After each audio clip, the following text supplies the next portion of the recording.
have confirmed that you are all in good health. With that, my work is now complete. Congratulations are in order.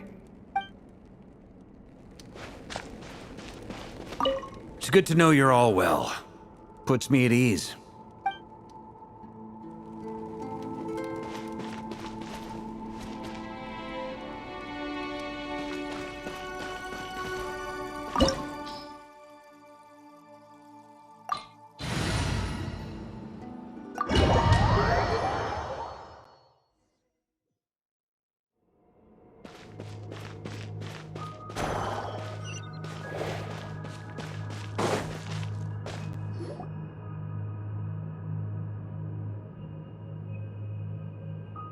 Are these people... Judging by their clothes, they appear to be phantom Hyperboreans from the distant past. That could mean they have some clues about the moon goddess's name, right?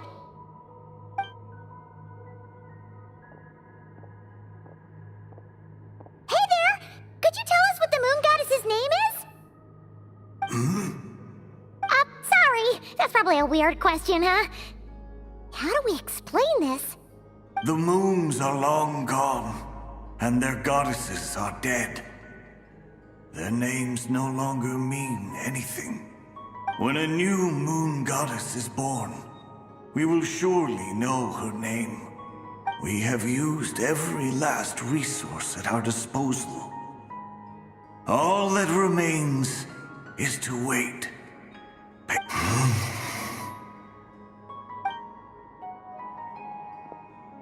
Were the people of the past all this devout?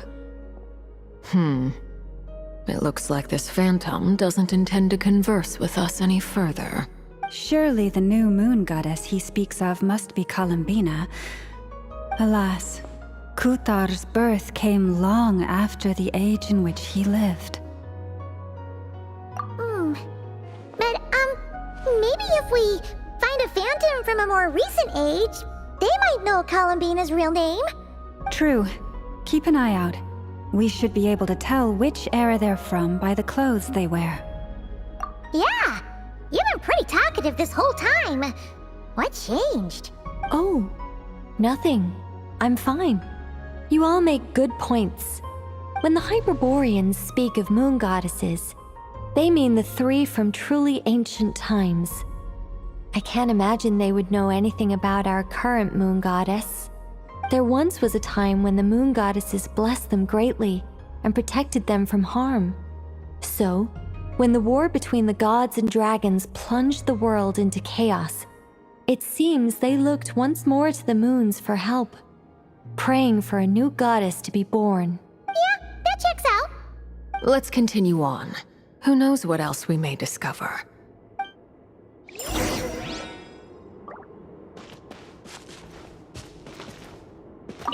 The moons have left for now, but they would not abandon us forever.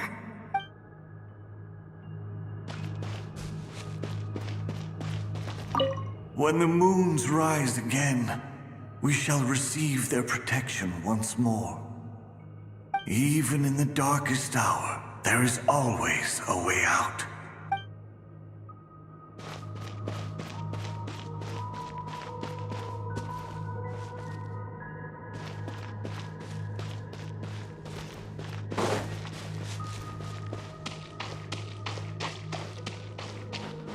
There's a door blocking this path! Not a problem. Try this. Whoa! How did that door suddenly collapse? This device was maintaining the door's integrity. Remove the core, and the device stops working.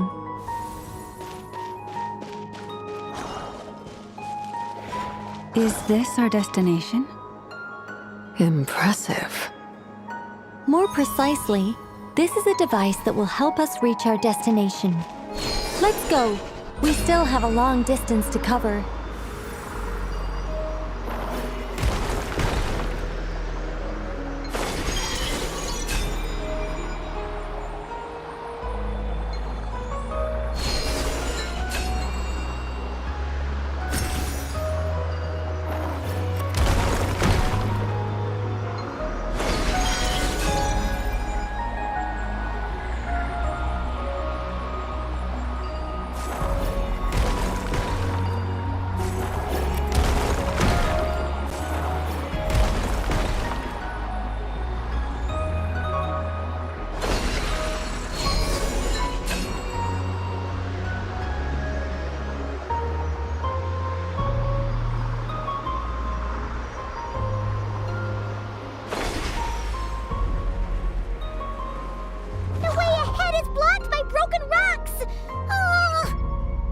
Let's try that device again.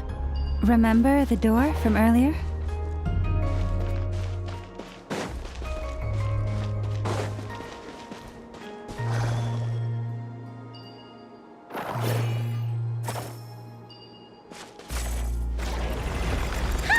So it works in reverse, too!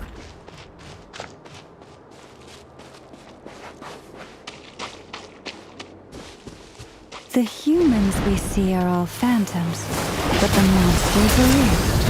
What a fascinating point. There'll be plenty of time to admire it later.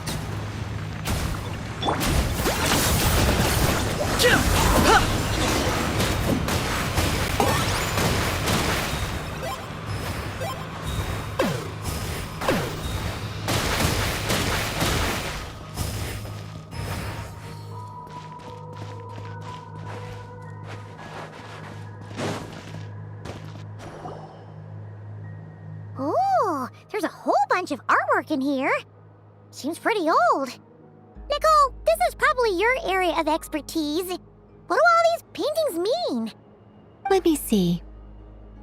To understand these murals requires some knowledge of the history surrounding the War of Funerary Flame. I shared a little of this with Lauma before. Yes, I think I follow. The dispute between the Moon Sisters, the transformation by Nibelung. Oh no, it's no trouble. I'd be delighted to share the tale again.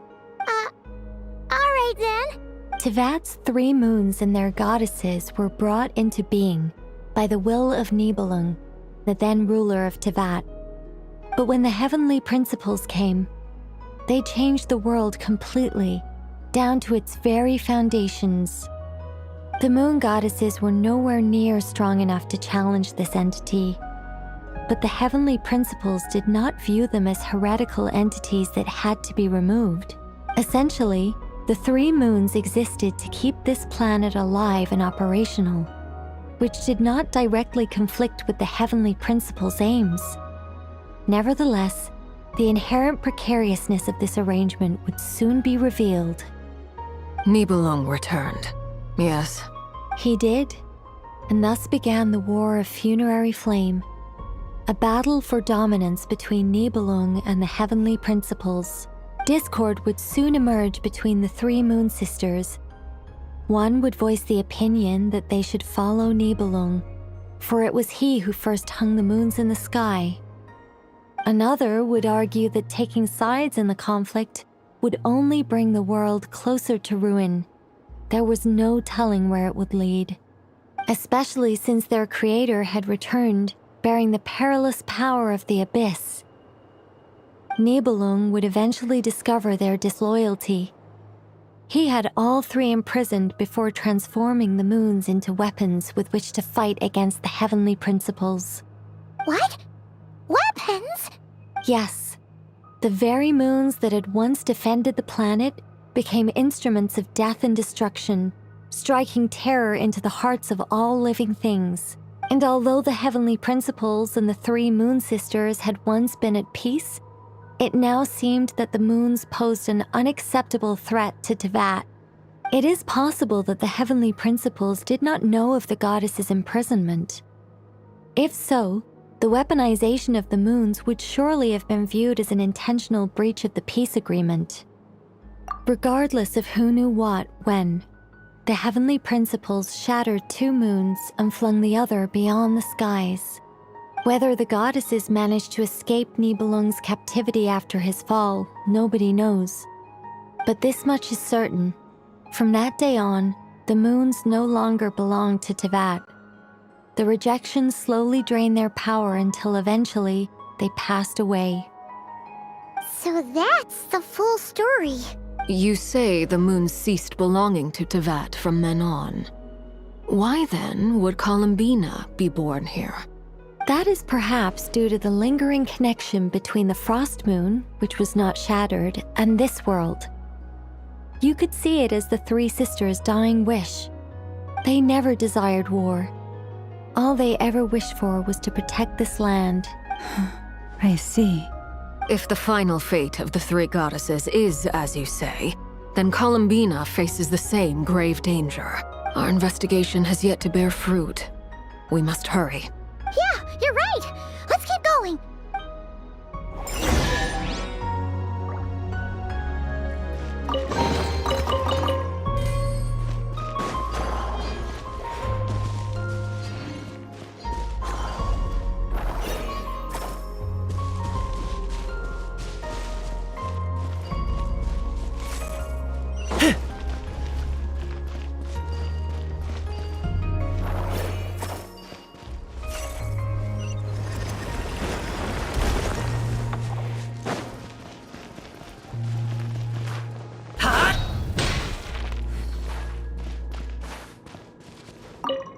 Should we trust him to keep his promise?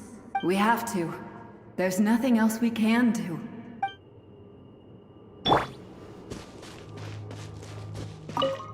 Why? Why do the creators of this world no longer show mercy upon their people? Remember his words. We must change our fate with our own hands. Wait, that's odd. Who is he? Is something wrong? No, not really. It's just that over 30 possibilities emerged in my head, so I can't be sure who he is. It's been too long. My memory isn't as sharp as it once was. Okay. 30. Wow. Impressive.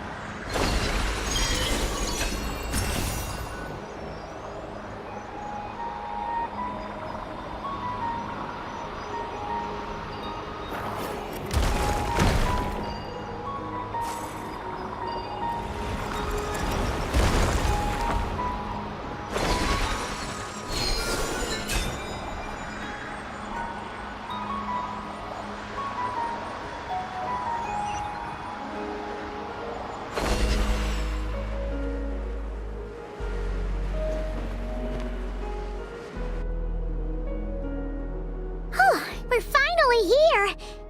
Guessing we'll need to activate this thing? Indeed. I was a little worried about that at first, but as we got closer, I sensed that the Kuvaki within it flows unimpeded. It should be functioning normally. The only issue is how to activate it. It's looking a little worse for wear. What about the cores from some of the other devices we've seen? Can we repair it using those? In all likelihood, yes. I imagine that would have been the Hyperborean's backup plan. Let's look for some cores.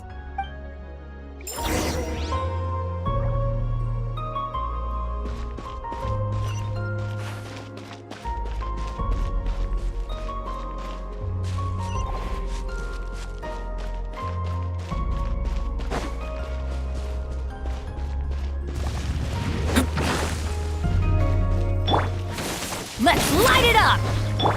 I see everything. The story has only just begun!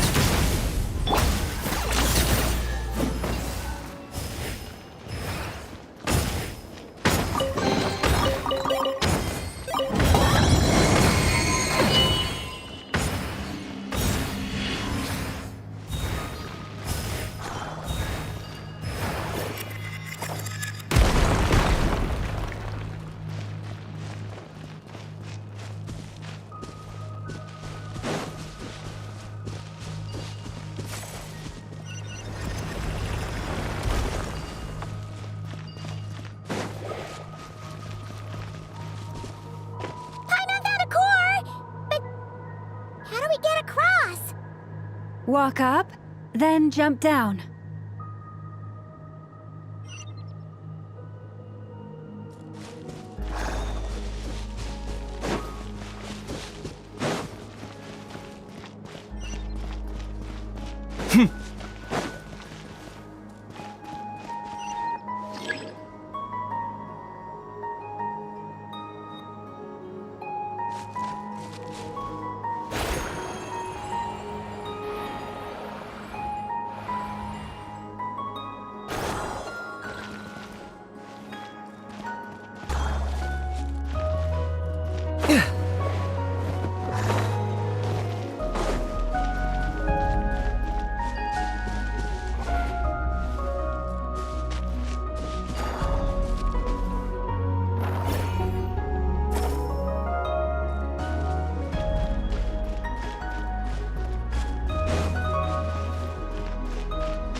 The device is up and running. It's hard to believe that the ancients were capable of constructing such things. Paimon sees our destination! It's right up ahead! Yes, let's go.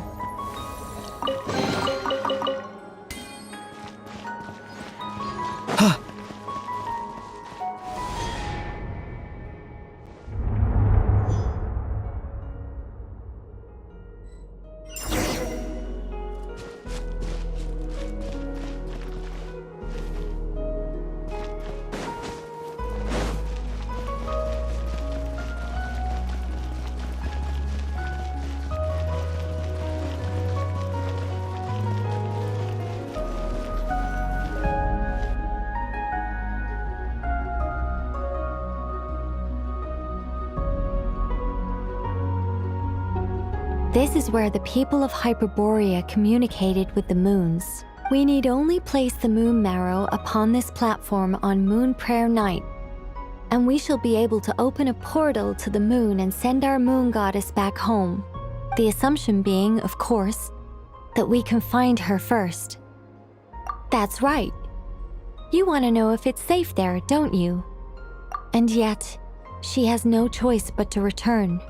You know this. Oh, that's not the only issue here. This is the end of the line, right? We've explored everything we can. And despite looking at historical artwork and talking to people from Hyperborean times, we're still no closer to learning Columbina's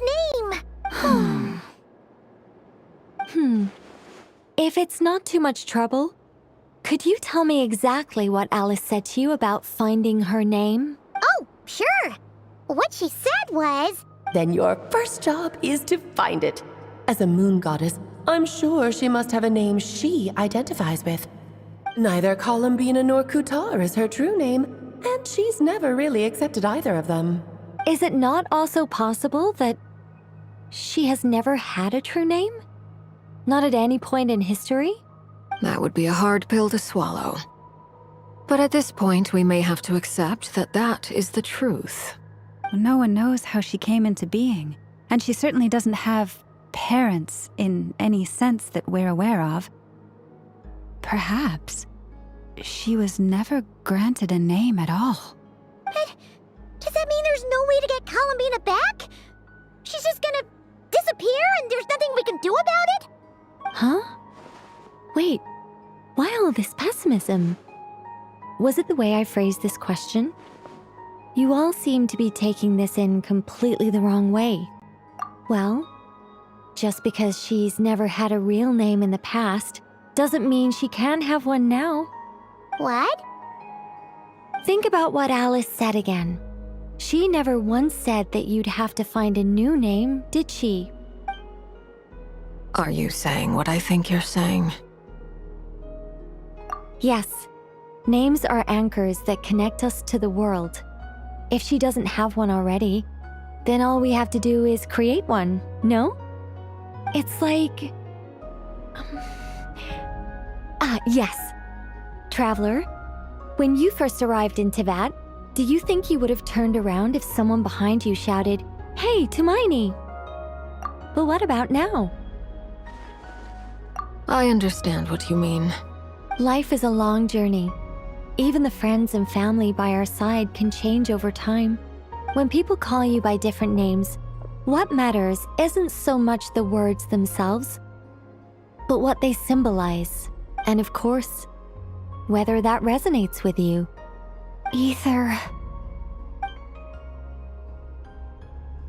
So, close your eyes and picture the moon goddess in your mind. If you were to call out to her in this moment, what would you say?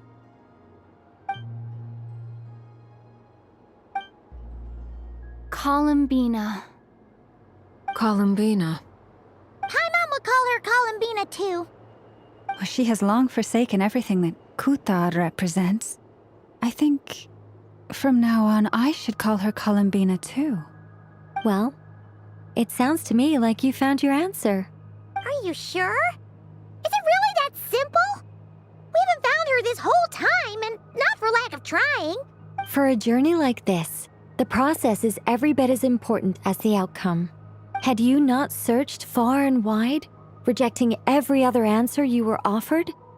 How could you have come to an answer you felt was finally correct? Oh, it all makes sense now. This has Alice's fingerprints all over it. Are you suggesting that mage knew from the start that Columbina never had a real name to begin with? I can't say for sure. But I can definitely imagine her chuckling in satisfaction somewhere right now, saying, "Ah, what fun." Lauma! Your antlers! You should hurry. The festive moon has begun to rise. Do not worry, for when you called the name Columbina just now, I could sense that the power within was enough to summon back the moon goddess. The power within what?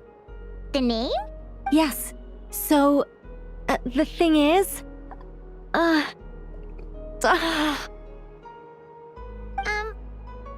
wrong now? This is so annoying. I really want to explain how that whole thing works. Starting from the founding principles of Tevat and... Oh, I could talk about this for hours, but... Deep breaths, Nicole. Deep breaths. You're an angel. A sober, sensible, solemn angel who has her priorities straight. Okay then. Sorry for asking. Clearly a bad call on Paimon's part.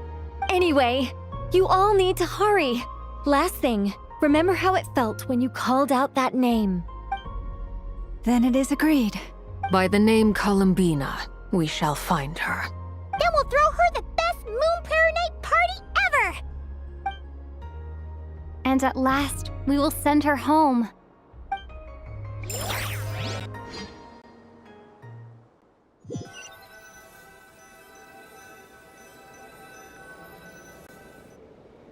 I can barely move anymore.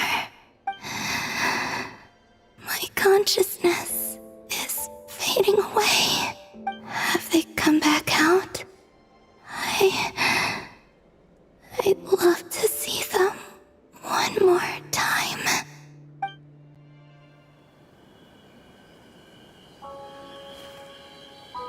They didn't make it.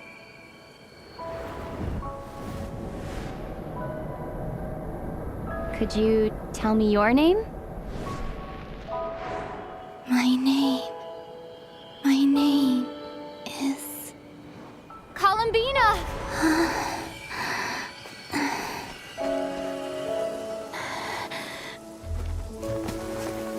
Columbina! Are you here?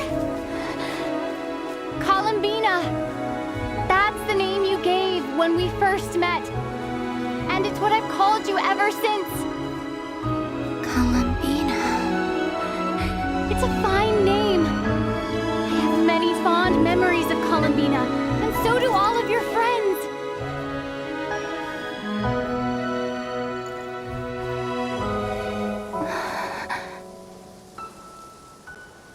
If you like this name,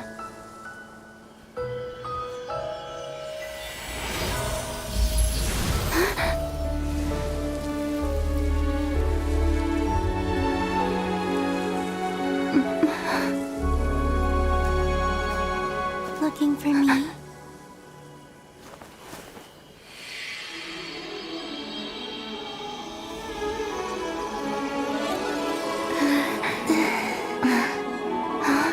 I like it. You can carry on using it. My name is Columbina Hyposelenia.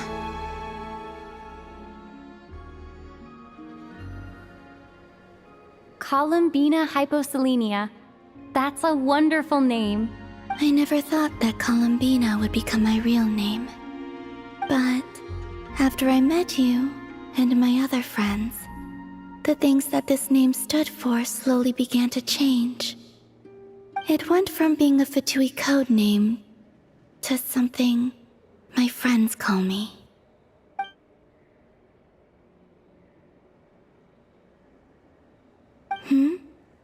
What is it?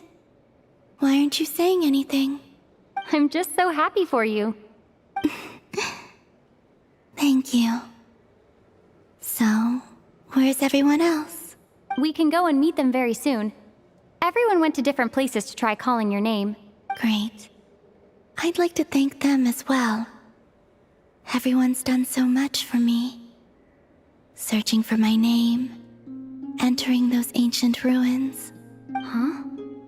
Wait, so you? Yes, I was there. Not physically, but my consciousness was still holding on. I followed you the whole way. Starting from when? You turned around and called out my name while you were in Nasha Town. Do you remember?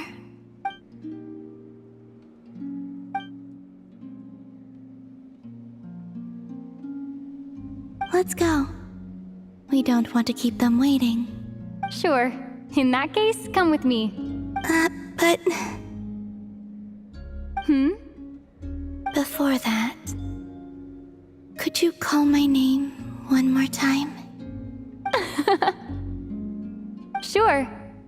Come with me, Columbina Hyposelenia.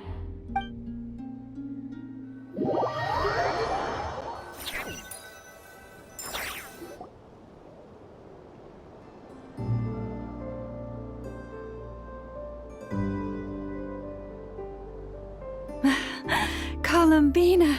Oh, this truly is wonderful. Lauma, I can't breathe. Ha-ha! Just in time for Moon Prayer Night! It's good to have you back, Miss Columbina. Yeah, we were worried sick. Thank you, my friends. With your help, I now have a name that belongs to me. Columbina Hyposelenia. Where's the second half from? You added it yourself? That's right. It means... born beneath the moon. Yes. And by extension, it can also mean born beneath this world. A fine name. Now, as much as it pains me to interrupt this beautiful reunion, I feel obliged to remind you that the Moon Prayer Night celebrations in Nasha Town have already begun. Don't you want to enjoy the festivities? There's so much to see and do. And some of the ambient lighting and entertainments were sponsored by the kind souls in the Hexen Circle. Nicole? Why have you turned into Dodoko? So you're Miss Nicole. Thank you for helping us, and for helping me find my name. It's nice to finally hear your voice. You're quite welcome. Guiding lost people to hidden treasure is what we Seelie do. And if you ask me, spiritual treasures are far more precious than material ones. Chests are all well and good, but this was what it's all about. Ah, so satisfying. Anyway, I had to go help Alice. It seems like she ran into some trouble. That's why I couldn't be here in person. But don't worry, we're with you in spirit. We'll be celebrating right along with you. Keep an eye out for the Hexen Circle's festive stalls in Nasha Town. I think you'll like what we came up with. Alice said she even managed to rope B in this time. The Frost Moon Scions have also prepared various attractions. I believe Aino, Ineffa, and their crew are setting things up as we speak. On that note, Nefer, about that request I made. It's all in hand. Yehoda is on site to ensure that everything goes off without a hitch. Wonderful. In that case, Traveler? Huh? Come on, Columbina. It's time to celebrate the best Moon Prayer Night ever.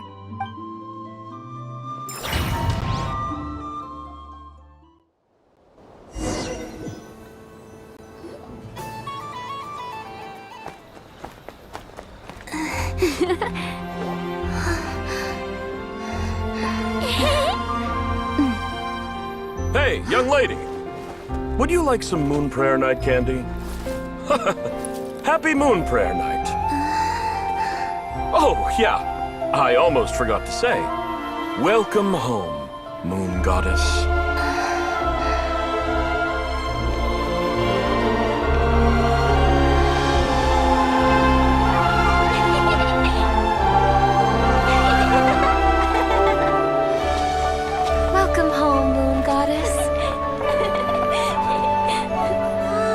Welcome home, Moon Goddess. Welcome home, Moon Goddess. Turning Nasha Town into her home is a festive gift. A rather brilliant idea. Perhaps this is what Nod Krai, Columbina's home, should have been like all along.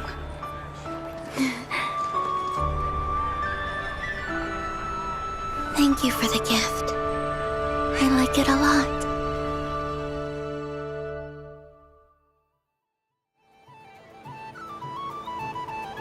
This feels like the surprise of my life. I do. I never imagined I'd ever get to enjoy Moon Prayer Night with everyone so freely. If you're happy, we're happy. Quite a strategy you came up with. Hide the tree in the forest. It's not your usual style, Lauma.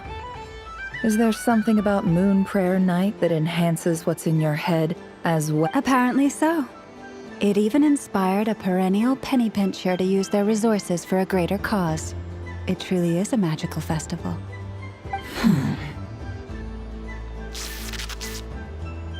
I see it now. This bickering is actually a sign of a strong relationship. Huh? What's everyone doing here? Oh, Miss Columbina, you're back. Yes, I'm fine now. Thanks for your concern. How's your progress with Alice's assignment? Very well indeed. I've never heard her sound so excited. Not like this. This time her excitement seems more serious. Seems like she's had a major breakthrough. She said she'll contact us once she knows more. In the meantime, we're free to relax and have some fun. Enjoy the time off while it lasts. I have a feeling that our next task won't be so simple.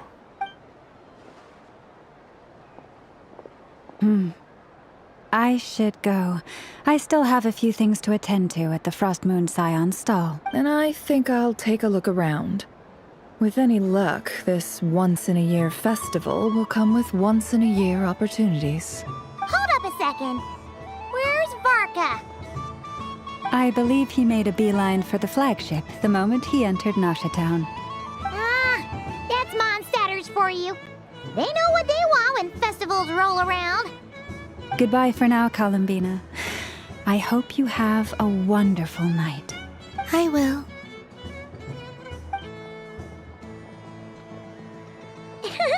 Well, in that case, don't just stand there. Get out there and have some fun. You'll definitely get a warm welcome at every stall. Oh, also, take this map with you. It's a guide to the festival.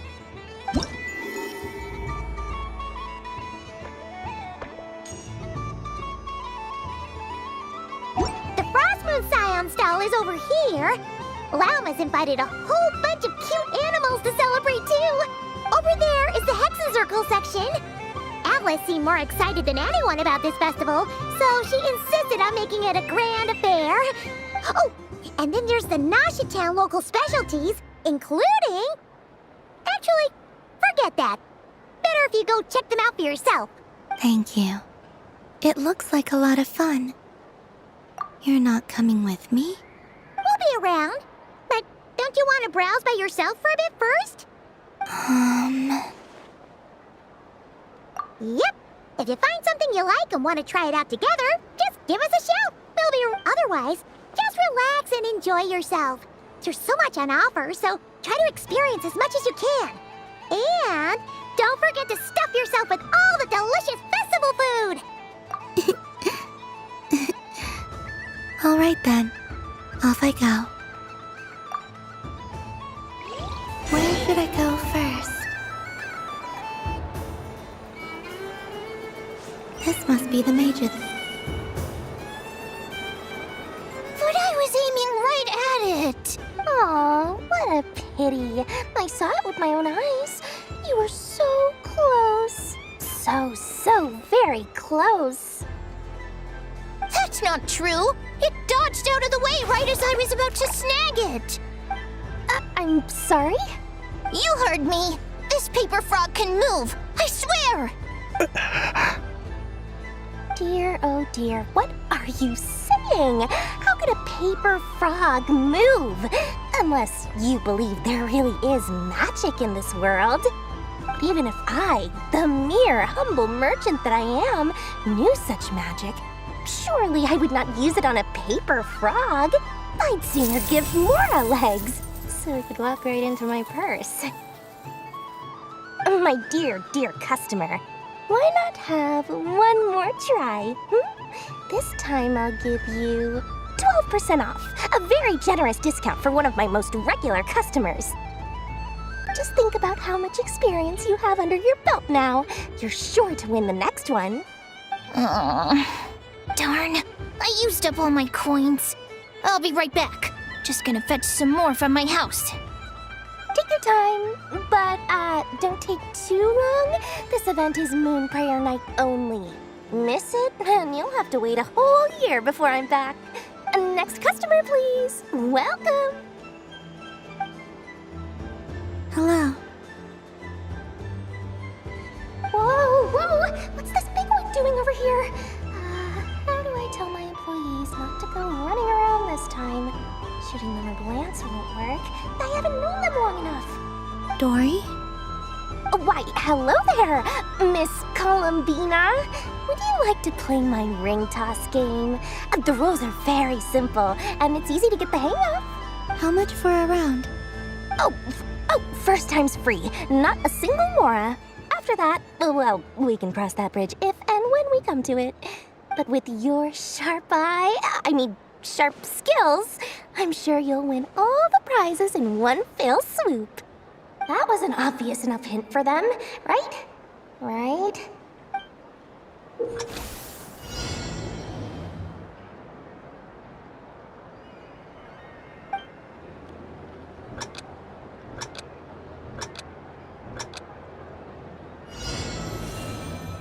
Here comes the ring!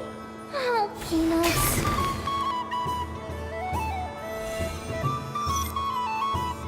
Change tracks. Roselle, should we move or not? Just a tiny bit. All right, then I'll... Oh, sugar plums, not the clock hands. How do I move the legs again?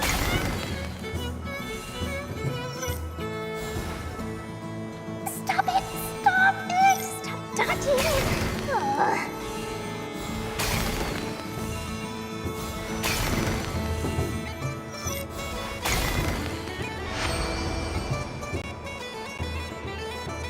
Let's see now. Wow, very good. That's the highest score we've had all night. And here's your prize. Now, how about another round? As for the cost... Happy Moon Prayer Night, Miss Columbina. Happy Moon Prayer Night, Durin and Hat Guy. Are you here to play the game? Yes.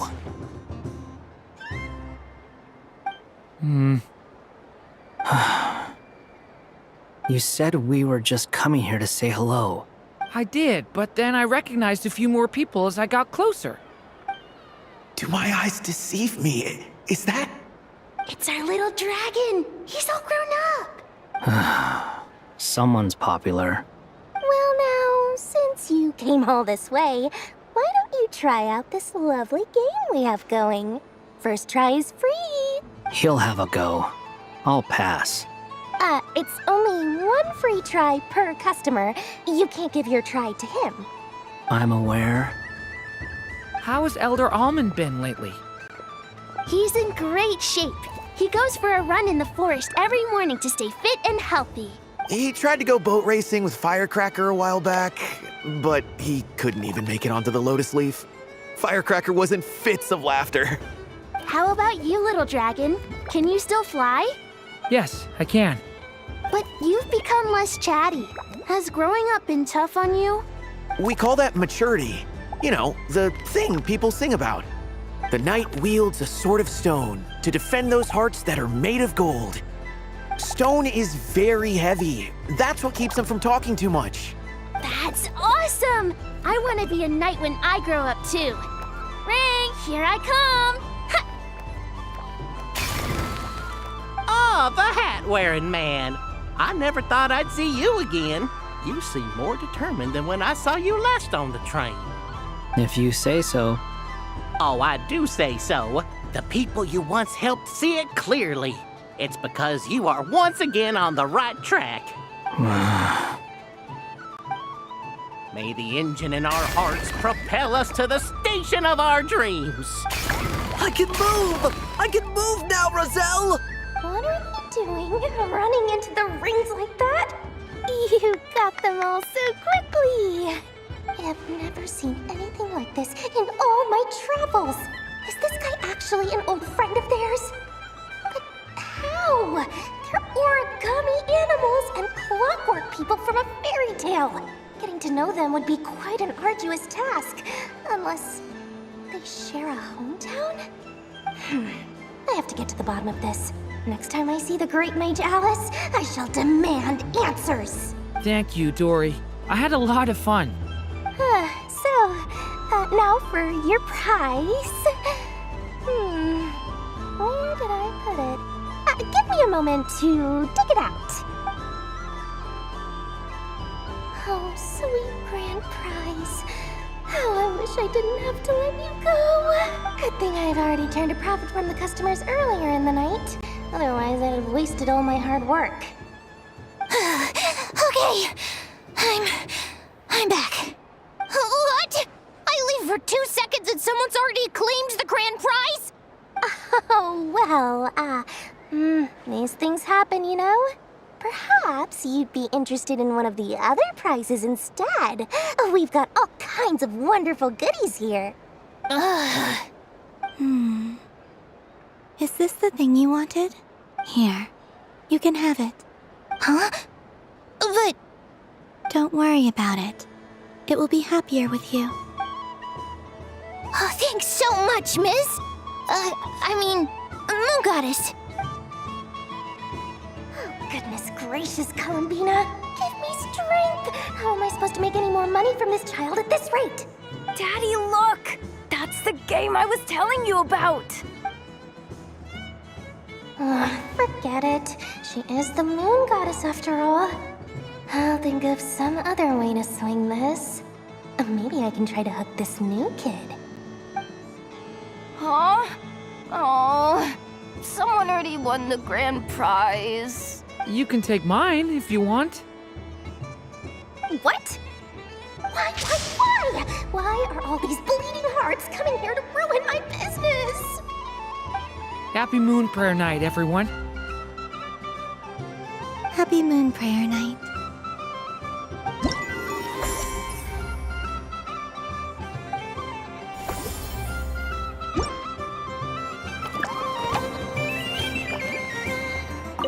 If all the prizes are gone, I might as well close up shop for the day. But you haven't had your fill of fun yet, right?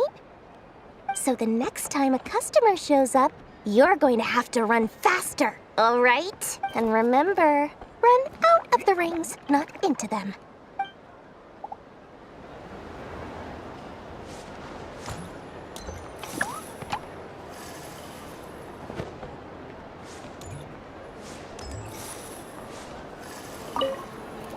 Done being a do-gooder yet?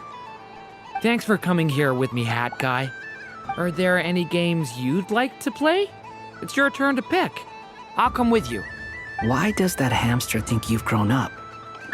You haven't changed at all. I know you don't mean that. You're just taking the opportunity to make fun of me, aren't you? Even if you won't admit that taking some time to compose yourself is important, I can see that you're doing it in practice. Otherwise, you'd have taken off your hat and flown away by now. Looks like Albedo's socialization program has been far more useful to you than all those Vahumana textbooks.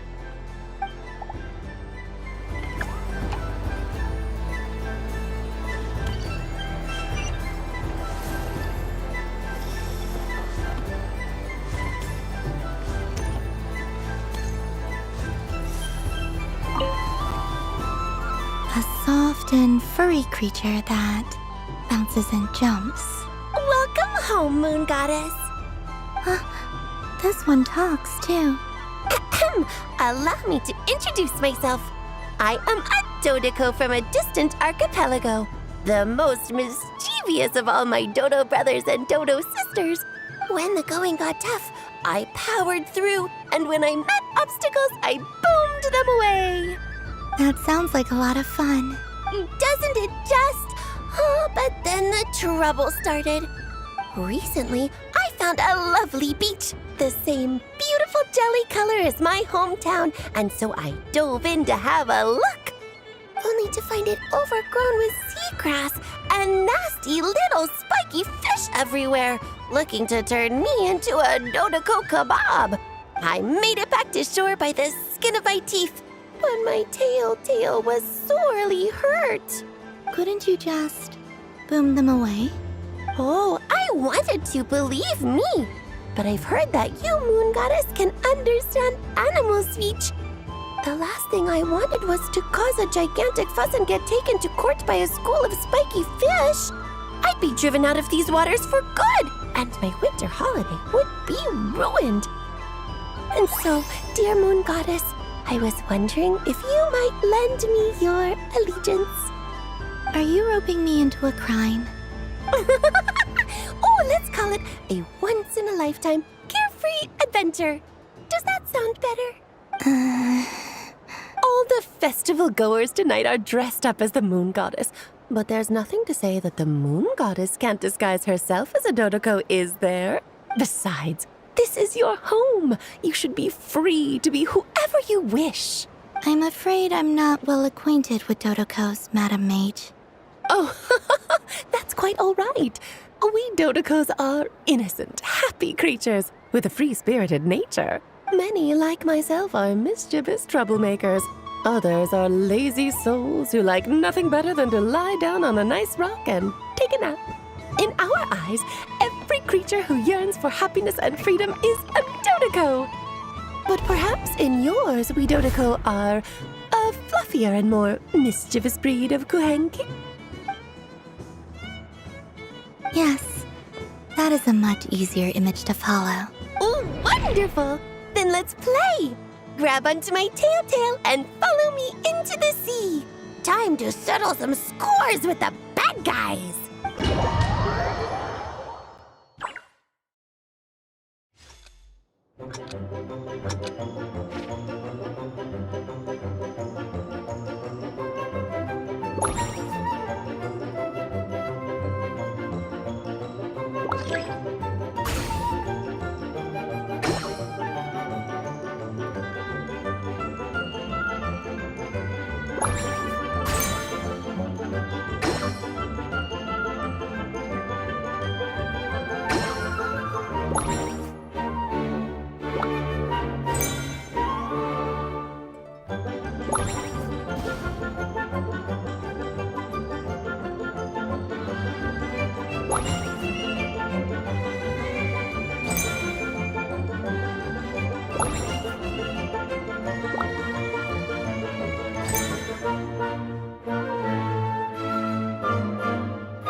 Remarkable talent! So, what do you make of it? The use of Jumpy Dumpties doesn't come as naturally to me as Kuvaki. But their unpredictability makes it fun. I think they call this... novelty? Indeed! And how did it feel blowing those pesky nuisances away? Not bad. Any guilt? What do you mean? Oh, wonderful! Lovely answers to all three questions. You've passed the safety test. Now I can give this special bomb to you as a souvenir. Remember, if you find any meanies living on the moon, you can use this to boom them into oblivion. I will.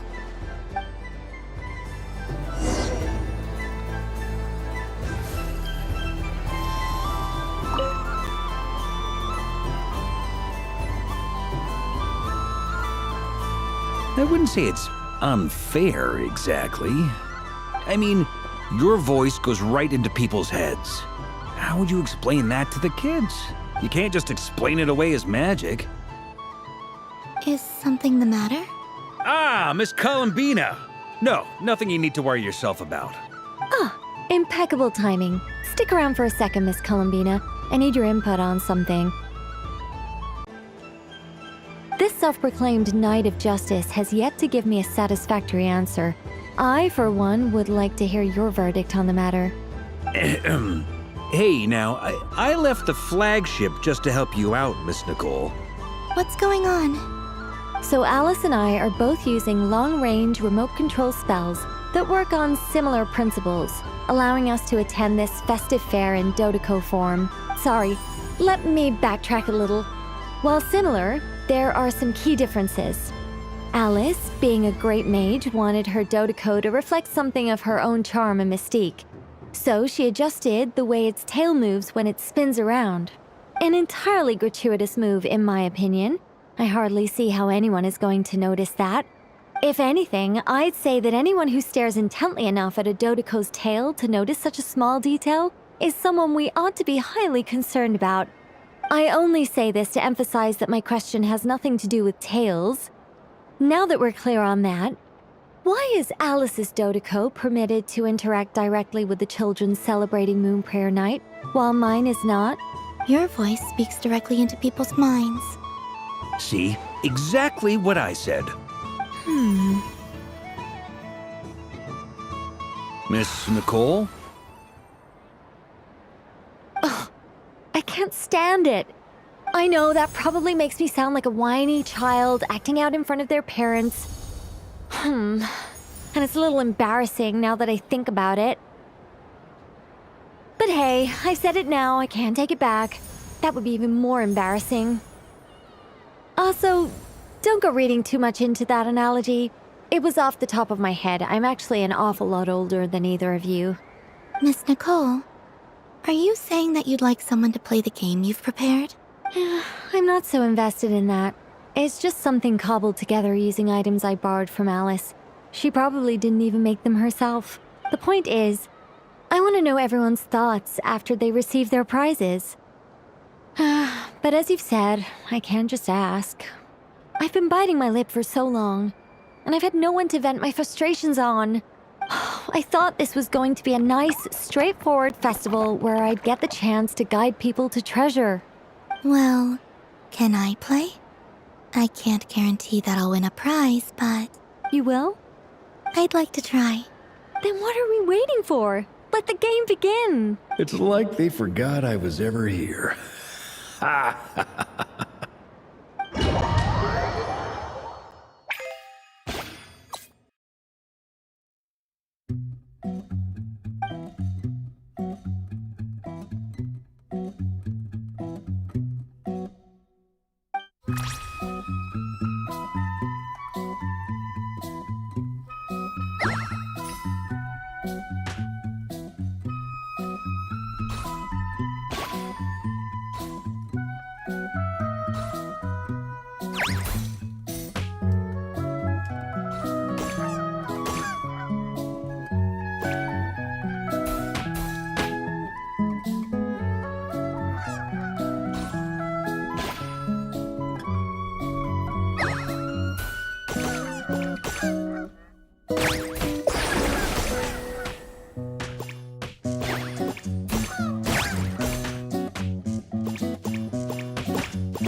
Congratulations, Miss Columbina! With your great wisdom, you have overcome every obstacle in your path and conquered the great challenge posed to you by fate. Fate? Well, something to that effect.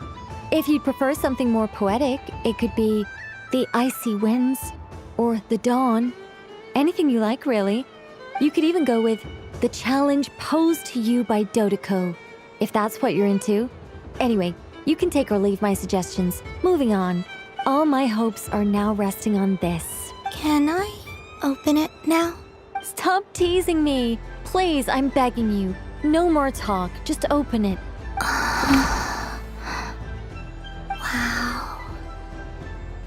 What a lovely sculpture. Classic and cute at the same time. Thank you, Miss Nicole. I'll always treasure it. There we go. Music to my ears. You have my sincerest gratitude, Miss Columbina. Thank you for sharing your precious time with me and fulfilling my wish. Don't mention it. You've all done much to help me. And still, I'm the one receiving all these gifts.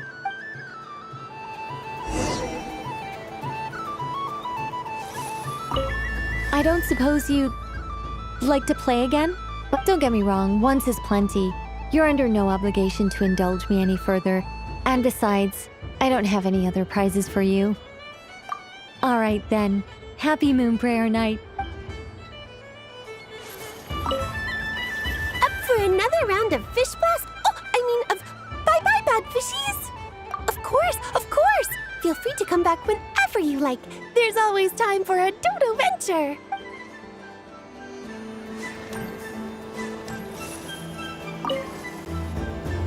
Welcome home, Moon Goddess. Oh, you're the genuine article. Alice was right. This Moon Prayer Night was worth watching after. Another one that talks. Greetings. Pleased to make your acquaintance. I am the Hexenzirkel member they call B. Barbeloth Trismegistus. Columbina Hyposelenia. Pleased to meet you too. Hyposelenia. A fine name indeed. Now then, Miss Columbina, do you wish to hear a mage's divination? Divination? The Frost Moon Scions used to ask me what would happen in the future. Is this like that? From the perspective of the one seeking answers, perhaps. As you look to your journey ahead, if you seek to understand the unknown, resolve your doubts, and soothe the confusion in your heart, divination could be for you. The unknowns on my journey. Of course, if one wishes to peer into fate, then hydromancy is the more precise option. But that is a complex affair, and to relegate that majestic art to the status of a festive amusement would seem somewhat uncouth. Besides, it is sometimes better to not know fate with great certainty. Hence, I shall use the suitably festive Luna Arcana to tell your fortune instead. It is more popular with the youth in any case. Lunar Arcana. Indeed. Unlike hydromancy, this will only display possibilities and trends. People like to think of themselves as creatures of agency and free will. Peering too far and too clearly into the future is detrimental to both body and soul. I'd like to give it a try. Of course you may. Come then, take a seat, Miss Columbina. Before we begin, are there any specific questions you would like to ask? Let's stick to general possibilities and trends, like you suggested. Ah, very well. Then I shall use the basic Lunar Arcana deck. Now, try to relax. Cast your mind upon the things you have experienced and the things you are soon to experience. I will shuffle the deck. Would you like to cut the cards yourself? You do it. No problem. Now then, to make things easier for the seeker, that is to say, you, I shall decipher the cards from your perspective.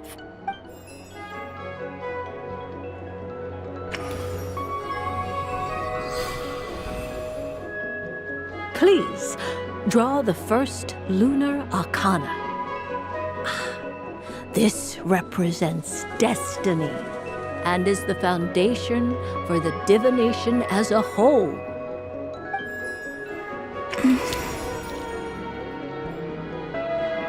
Now, draw your second card. This will stand for the past, the sum of all your experiences that have come before. And now the third arcana. This is the present, your interpretation of the current moment. Finally, the last card. This shall speak of the future, which... Oh. Kuvaki pulse? Fascinating. I've never encountered this before in my role as a diviner. Something has exerted an influence upon this card, causing it to leave its designated position. What do you make of this, Miss Columbina? Perhaps this is the guiding hand of fate in action. Of course, if you wish, you can choose to deny the validity of this card and draw the future for yourself. No, it's fine. Let's go with this one. A bold decision. I must say I'm looking forward to the results. Well then, let us flip the lunar arcana in sequence and see what emerges. Sure. First, destiny. No surprises here. The card that represents yours is the moon. The moon. Indeed. The moon can represent the truth at some times, but deception at others. False peace, destructive calamity, and the world-changing power that lies within. When the moon is placed on the destiny tile, it indicates that your destiny is not what it may appear on the surface. Instead, it may yet have a hidden side. It symbolizes a journey through the fog, fraught with uncertainty and deception, where one must face inner challenges head-on. I don't understand. Patience, my dear. This is but the first card, which serves as a basis for the interpretations that follow. Our divination will only grow clearer from here on out. Now then, flip the second card, the one that speaks for the past.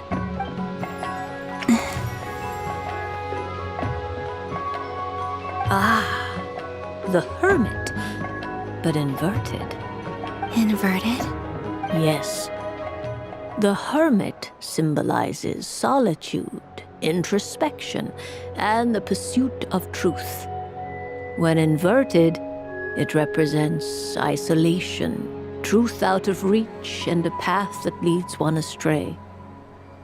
Combined with the moon as one's destiny, the Hermit inverted represents a choice you made to stand alone in the past. It was a choice made not out of fear or arrogance, but for reasons that others could not perceive. You fumbled through the darkness without a guide, but you did not find your way. Rather, you went astray. More than once, it would seem. Is this about how I became Kutar despite not wishing to become a god? And how I joined the Fatui because I yearned for a place to belong?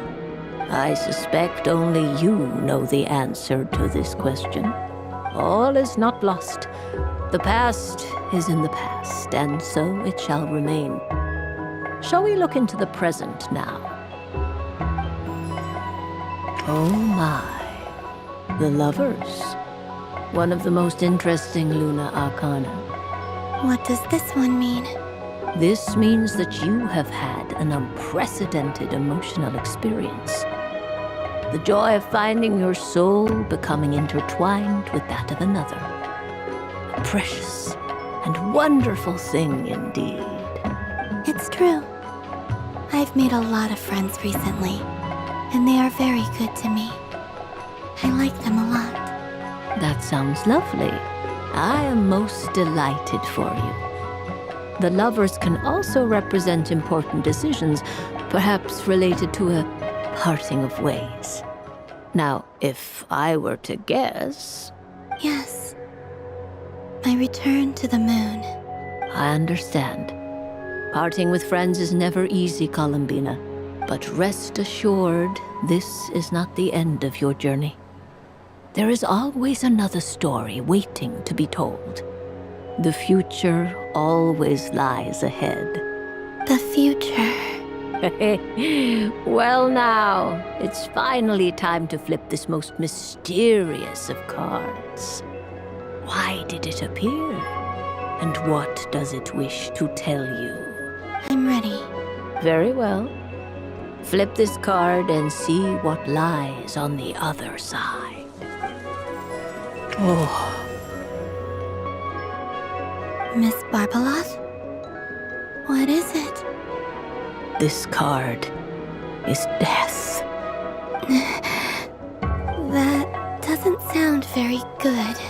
It depends on how we interpret it. It is true that it can represent an agonizing death, a complete and utter end, but at the same time, it can also represent rebirth. Do not forget that your destiny card is the moon. That lends your future many different potential meanings. If death spells the end, is it unavoidable? As I have said, divination can only display general trends.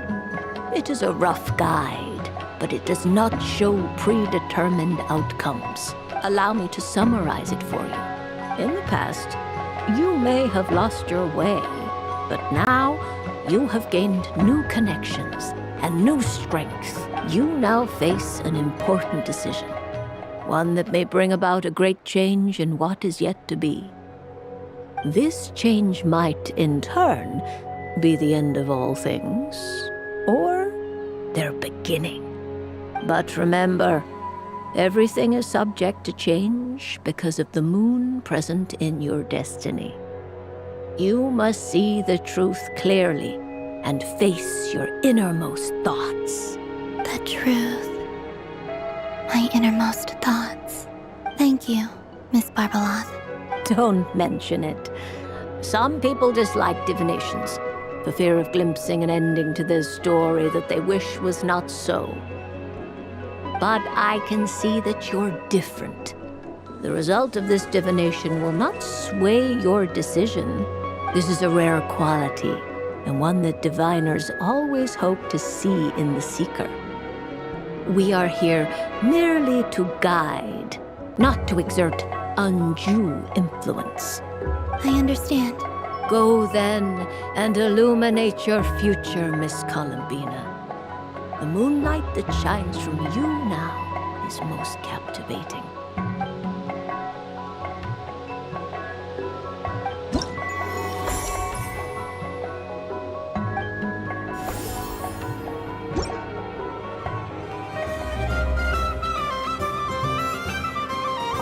The death card made a most enigmatic appearance. The moon for which Miss Columbina is bound, I fear.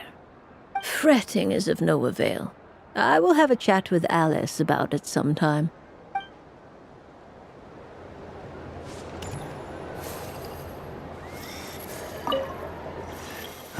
It'd be rude to just leave without saying anything. But at the same time, I don't want to barge into their lively conversation just to announce that I'm leaving. I guess I'll just wait a little longer. Huh? Albedo? This sketch is for you, Grandmaster. Oh, a gift for me. Thanks. Let's see what you've done for me. The north wind left in a lurch.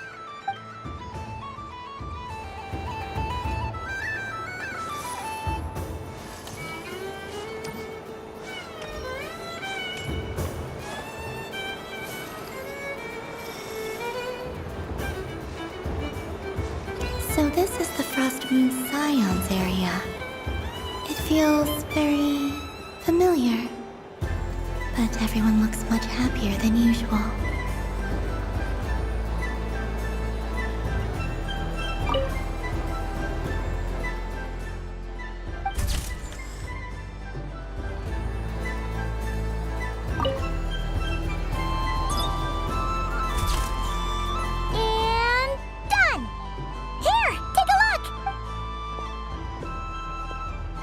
I think it looks quite funny.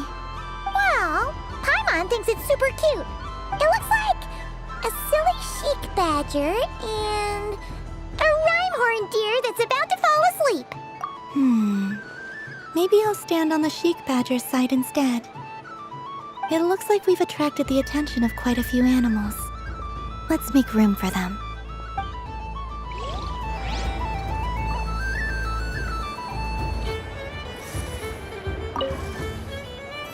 If this were any other day, I'm sure it would make for a great photo opportunity. But Moon Prayer Night has rendered my antlers uncomfortably large.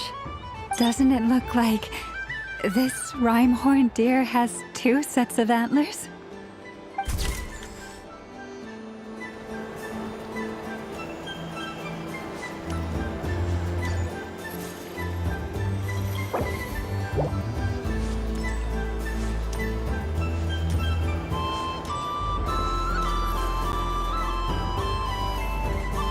Wow, the Frost Moon Scion stall looks kind of plain, but it's pretty cool once you get into it.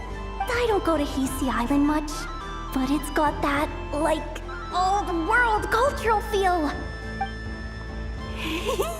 And if culture means we get more festivals, I'm all for it!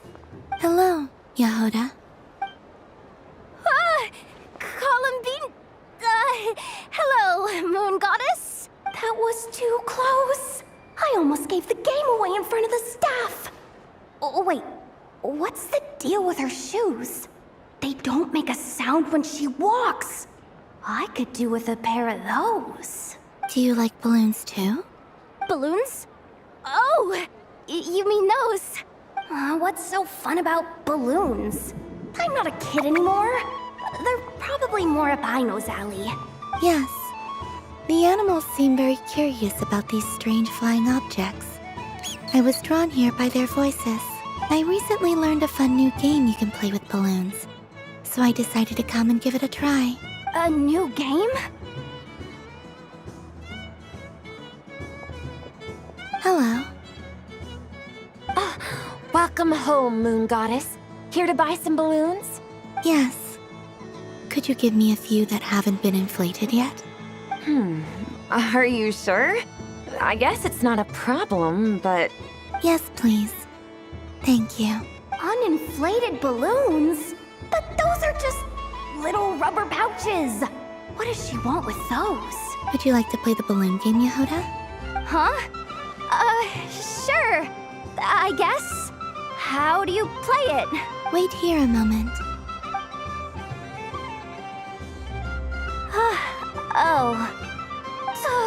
This is so weird.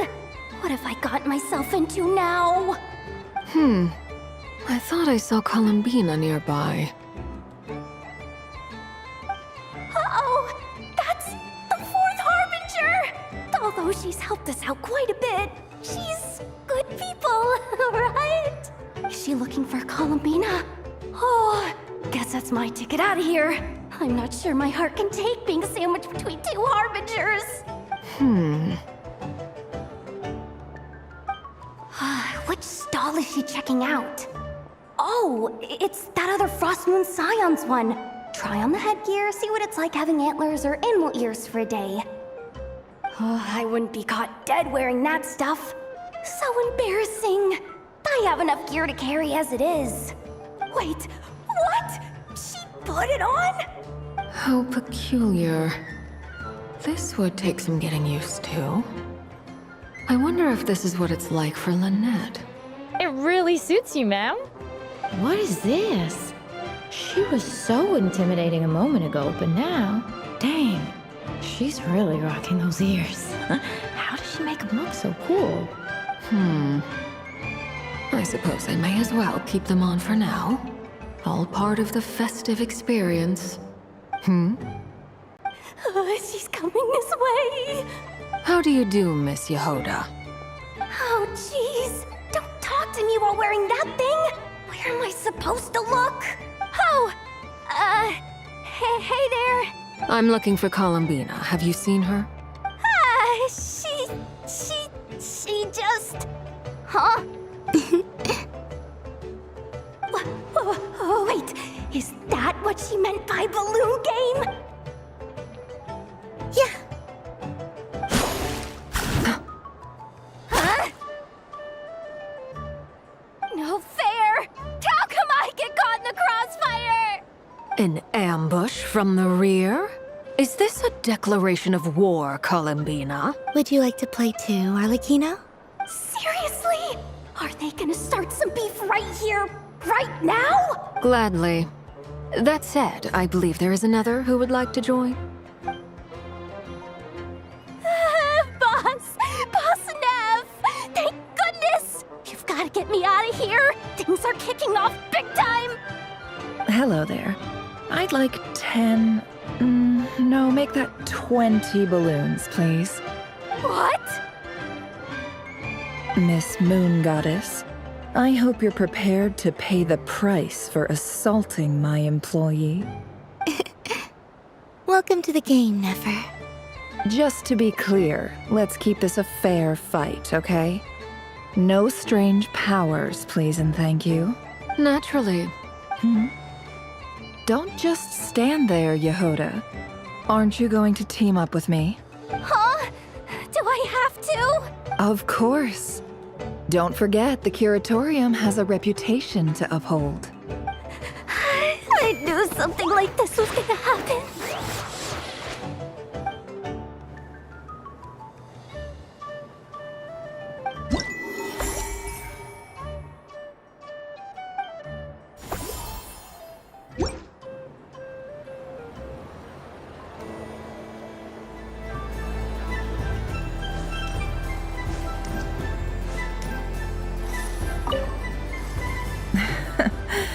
That was fun. It's a shame Ashru doesn't like playing with water, or I'd have roped him in as well. What's this? Should I give it a try?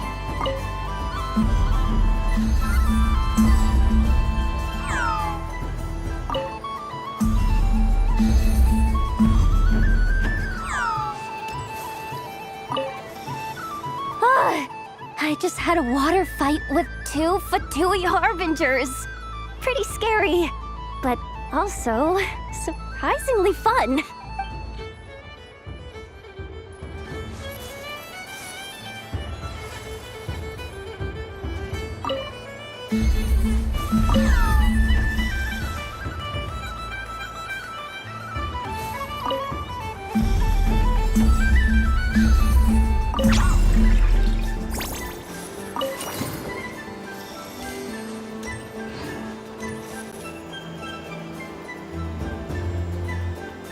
I wish for a never-ending supply of laka berries. What a humble wish. Probably written by a child.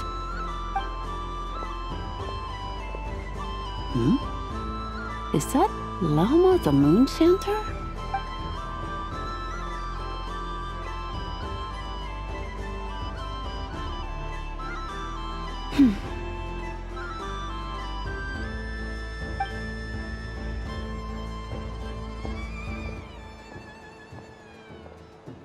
I wish that the long plume ibises would stop biting me. Oh dear, poor Lauma. All right, I'll write that one down for you. I got it. While everyone else is celebrating Moon Prayer Night, you're as busy as ever. I don't mind. It's rewarding work. A good kind of busy. My antlers are at their heaviest tonight, and the Kuvaki waves are especially strong. But as I help these dear friends hang their wishes up, I feel a great peace within myself that is hard to describe. You see, they are all such beautiful wishes, and they are ones that we can fulfill by our own strength. Do you blame me, Lauma? I want to hear your honest answer. It is by the help of so many people that I can return to the moon. But I feel as though I've hardly done anything in return. You've done plenty, Columbina. I say this in earnest, both as someone who knows your history, and also as a friend who has seen what you've been through. What about as a moon chanter? I feel proud to honor our moon goddess's wish, and I'm sure any moon chanter in history would have felt the same way. Thank you for your kind words, Lauma. But...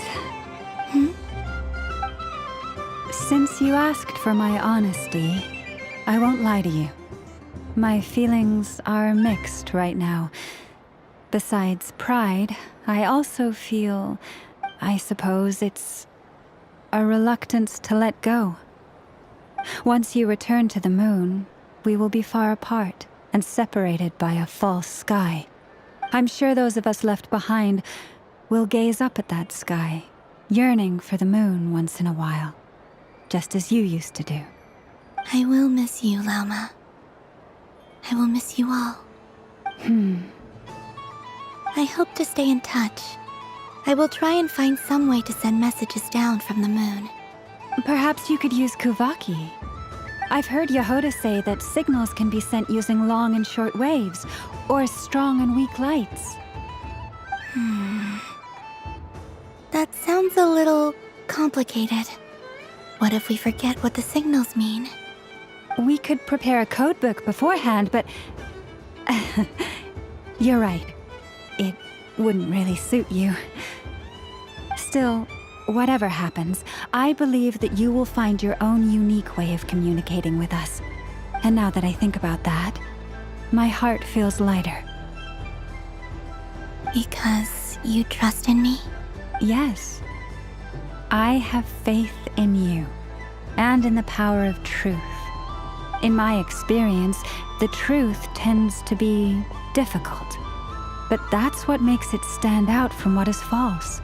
So I'm confident that your thoughts and your love will shine through the curtain of lies. We will know it when we see it. Thank you. Now, could you help me hang up my wish? Is this? I wish that all who dwell in this moonlit world can find a place to belong. And I wish that I shall one day see my friends again. It's 2 wishes. I hope that's not too greedy of me. Not at all. And I think you speak for us all with the second one.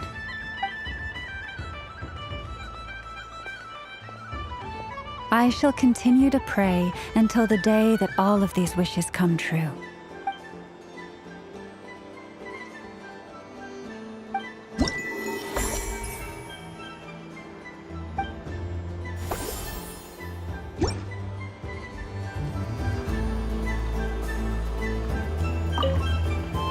Yes. May everyone's wishes come true.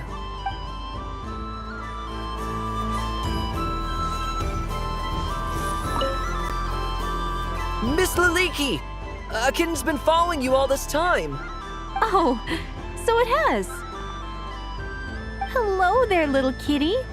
May the moon light your path. Did Lady Llama send you? Or was there something you needed? You'd like some moon prayer candies? No? I believe it wants that box. The one with the moon prayer candies in it. Oh, I see. Here, kitty. Come on. Here. Thank you, Lady Mr. Cantor, did you see that young lady dressed as the moon goddess? When did she leave? Sorry, no, I was looking at... I was watching the... cat. I see. The resemblance was uncanny.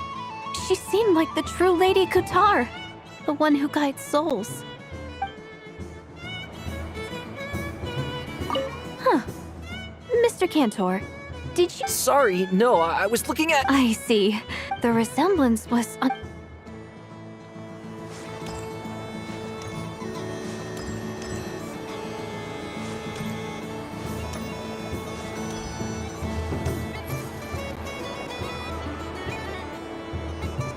Dodoko's Whirligig! Come check out Dodoko's Whirligig! Ah, welcome home, Moon Goddess. Might I ask what this is? Ah, it's a very special amusement sponsored by the great mage herself. Ride on a soft and furry Dodoko and embark on an unforgettable adventure. I say that, but I'm just following a script here. Who is this mage, anyway? And what the heck is a Dodoko? I'd like to ride. No problem. But, are you by yourself? Is that not okay? Oh, no, it's fine. It's just that each Dodoko can accommodate 2 passengers. Would you like to bring a friend along? My friends. That should do it. Now, we just need to get everyone else to draw something on it, too. But we gotta keep it a secret from Columbina. Traveler.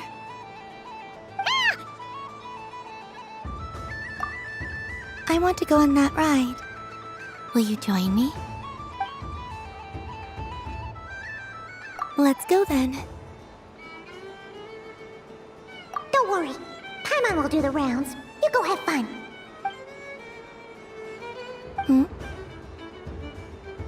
All right. I think we have to wait in line over there. Please take your seats. For safety reasons, you mustn't try to leave the ride before it comes to a complete stop. All right, you're all set. I wish you both a wonderful journey.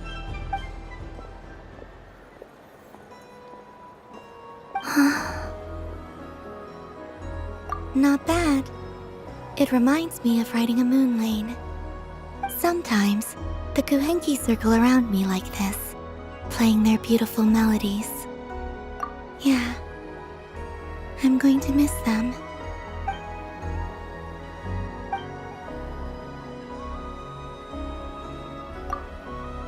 It does. I've felt scared in the past, too. But this is a little different. You know something? I got to see a lot of fascinating things during my disappearance. I saw how the Frost Moon Scions act around their families. So different than how they used to act in my presence. And I also saw how they interact with their friends. It made me curious at first. Why do people act so sincere when they're worshipping gods, but save their truest, warmest feelings for each other? Slowly, I came to realize that it's because they trust one another. They know, deep down, that they'll be accepted for who they are. All of it. The good and the bad. I know. I knew it the moment you started calling out my name. What I fear now is the end. I fear losing all this the very night I have gained it.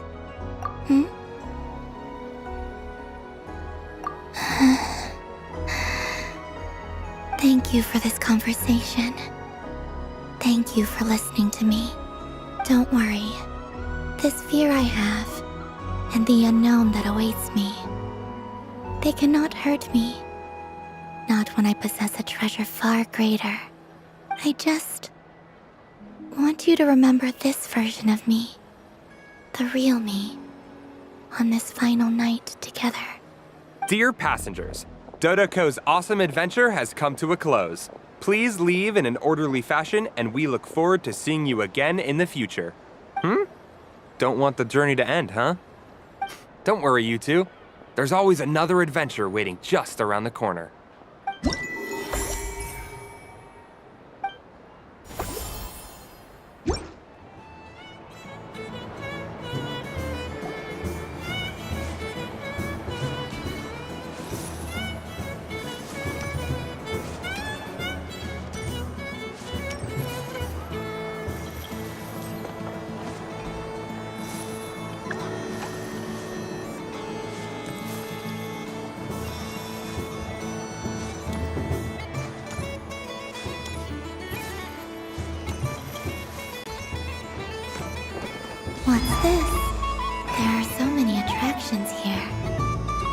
Since I rarely get out, I might as well make the most of it.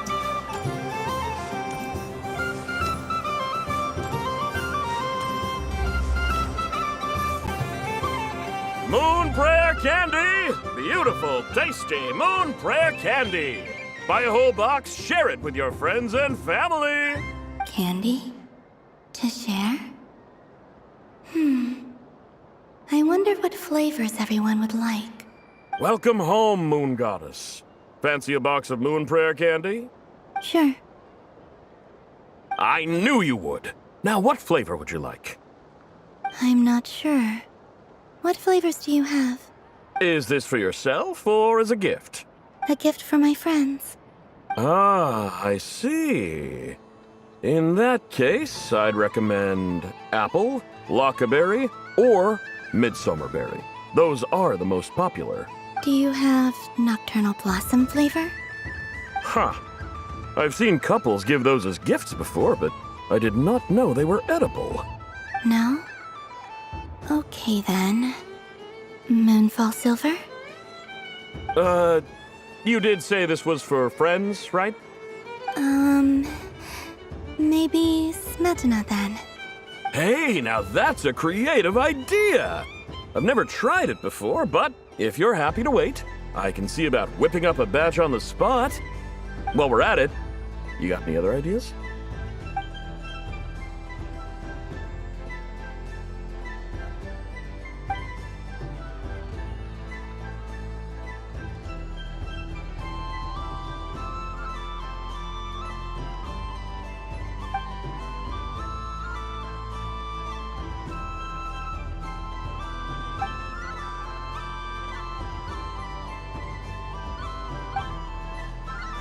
Here you go. Every flavor you asked for is in there. Thank you. I should be the one thanking you! You brought me a whole bunch of new business. It's like a genuine blessing from the Moon Goddess. I hope you and your friends have a lovely night.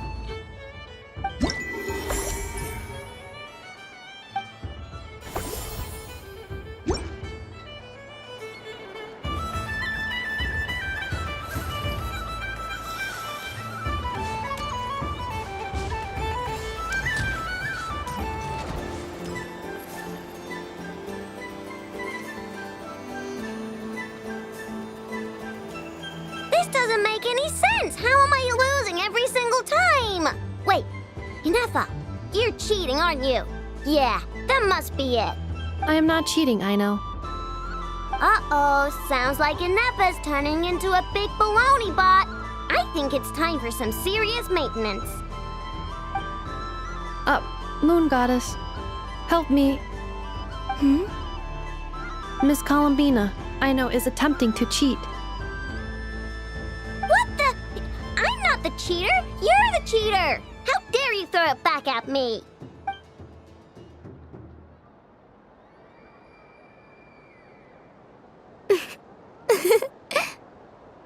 Alright, fine. Let's all laugh at Aino. Just you wait till I get home, because I'm gonna make a game bot that can win 100% of the time. Let's see you laugh when I come back and beat your butts. You'll all have your heads covered in stickers when I'm through with you. We came to check everything was okay after all that yelling, but,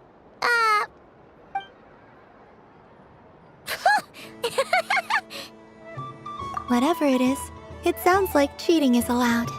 Kuhenki concentration. Each player starts with differently colored kuhenki. Each round, they draw one kuhenki from their opponent. When a player has two kuhenki of the same color, they make a pair and can be discarded. Any that can't form a pair must be kept. The round ends when a player can't form any more kuhenki pairs, and that player gets a sticker. Ooh! Can 4 people play as well? That is fine, so long as the turn order is fixed beforehand. Alrighty then! In that case, the 2 of us will join as one team. Okay, but if you lose, you're both getting stickered. I don't want to hear any excuses. Sure! And if we win? If you win, only one of you gets to sticker someone else. I have taken to calling this I know. Hey, lay off me, alright? Okay, so we're starting the game from scratch again, which means all my stickers so far don't count. Looks like Luanatar is the Kuhenki of honor for this game. Anyway, let's go clockwise, starting from Inefa.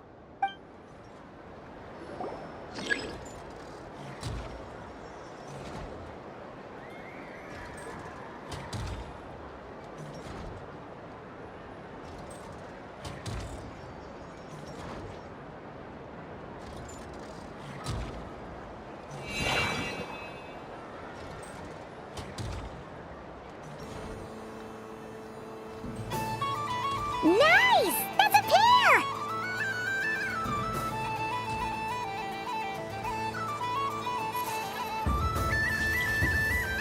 Go, go, fly!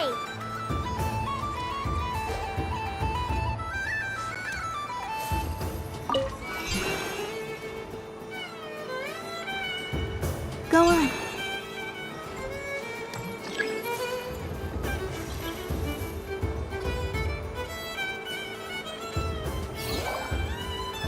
I have a pair.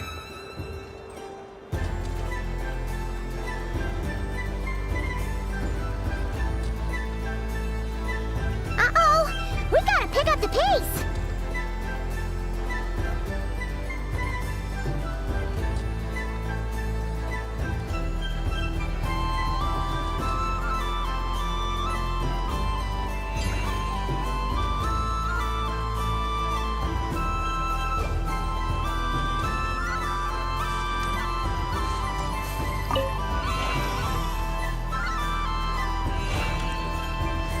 I win.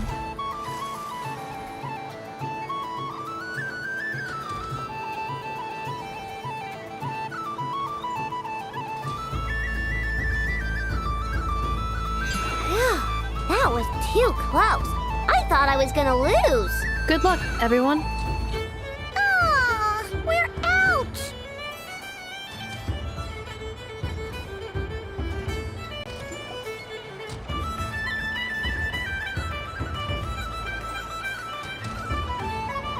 Let me pick a good one. What's it gonna be? You're looking very pleased with yourself there. What happened to being a huge Grumposaurus? I won. Duh.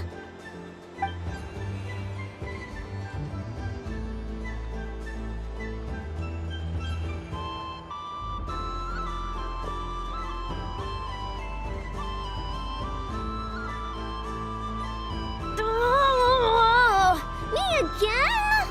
Don't fidget too much, I know, or the sticker's going to fall off. I don't care. If it falls off, it falls off. If a pair of Kuhenki get discarded, why not a pair of stickers? Huh? Huh?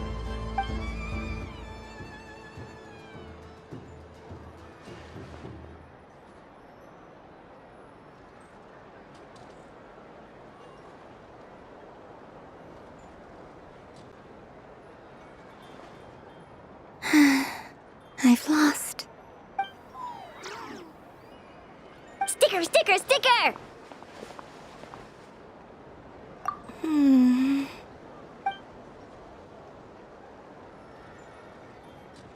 Cute! You think so? Shame. I can't see it for myself. What did Luanatar say? She said it looks so cute that she wants me to lose a few more rounds.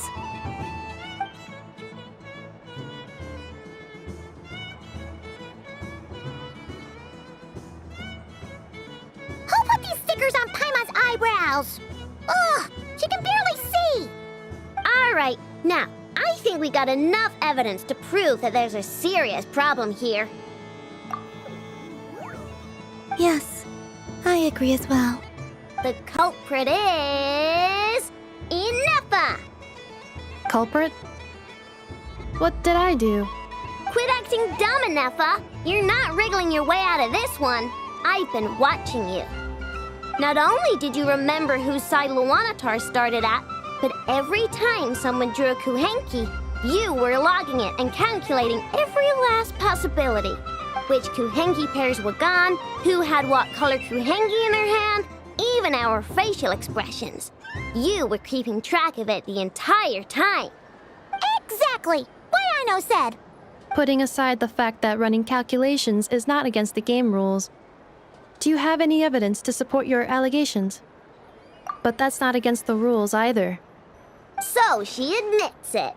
She certainly does. Alright, everyone grab a sticker. It's time to get Neffa back. But... Take that!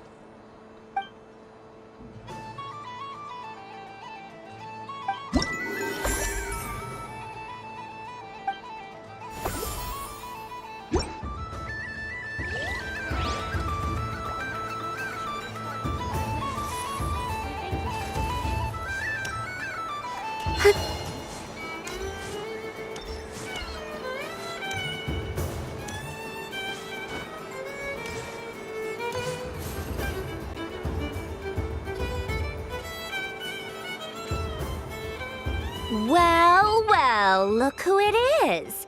I heard someone went and disappeared on us the moment we let her out of our sight.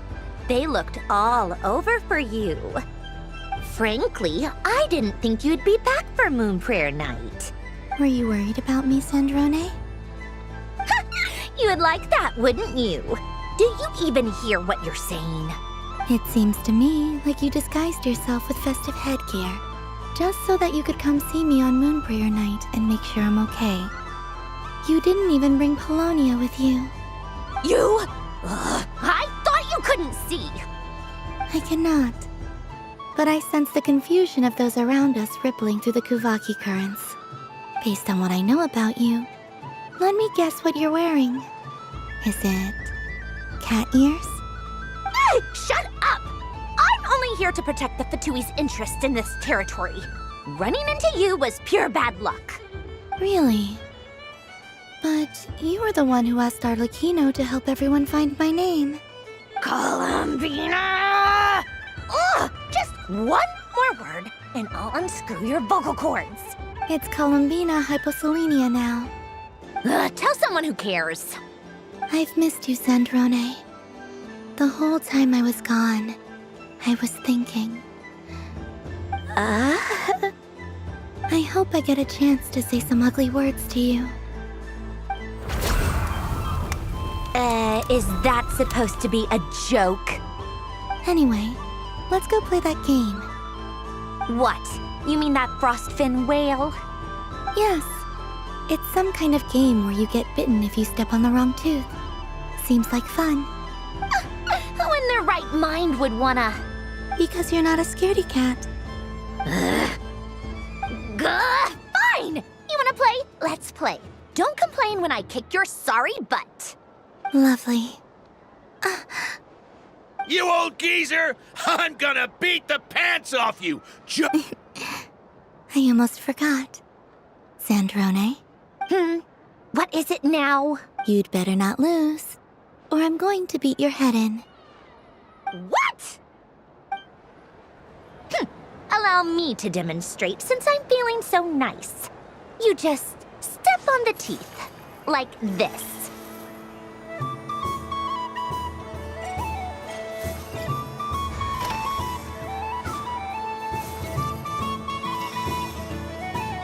Which should I pick?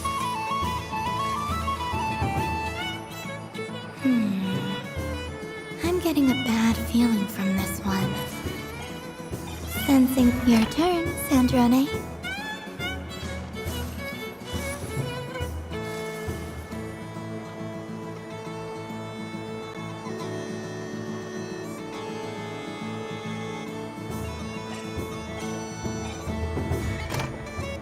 Don't come crying to me if you get bitten.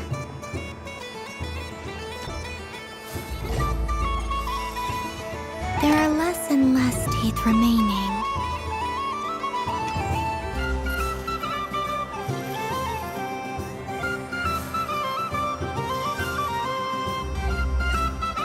Huh? What's that noise?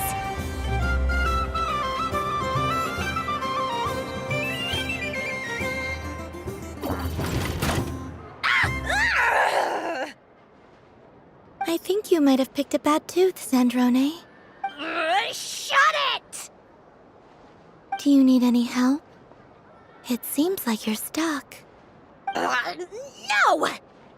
It's just a blasted toy! How is its grip this strong? Stop laughing! All right. Well, you lost. So just like I promised. Hey! What are you doing? Are you seriously? Hiya! Why, you... Oh, just you wait! Rematch! Are you all right, Sandrone? That was quite a strong bite. Are your clockwork parts? Quit your fussing! I don't need it! All right. I'll go first this time.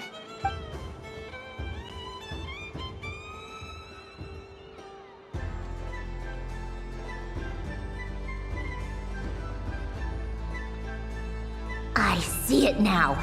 She can sense which teeth are rigged. So I just need to avoid the same ones that she does.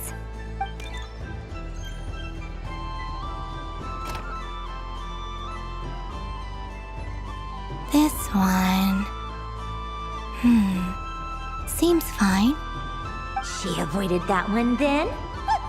Now I've got you. All right, my turn.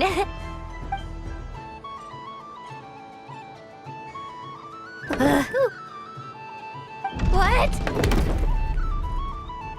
Looks like you lost again, Sandrone. Wait! There's more than one bad tooth! Bonk.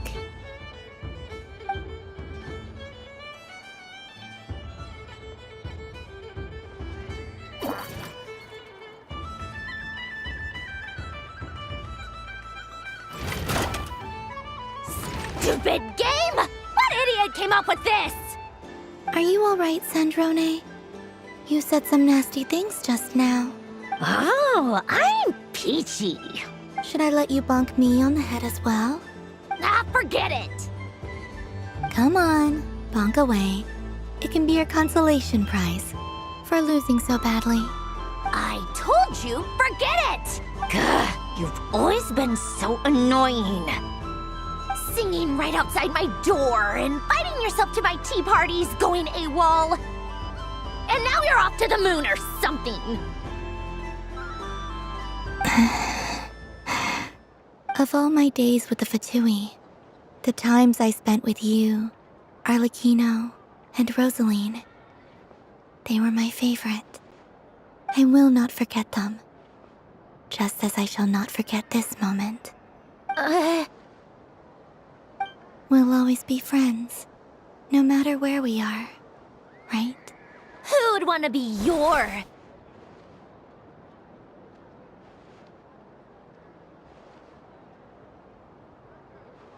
I'll miss you, Sandrone.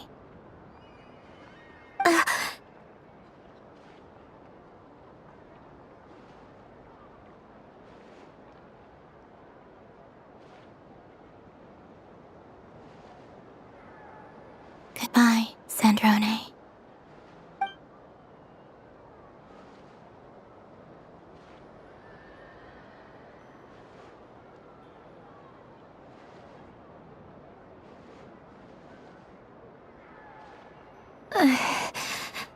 I'll miss you too, Columbina.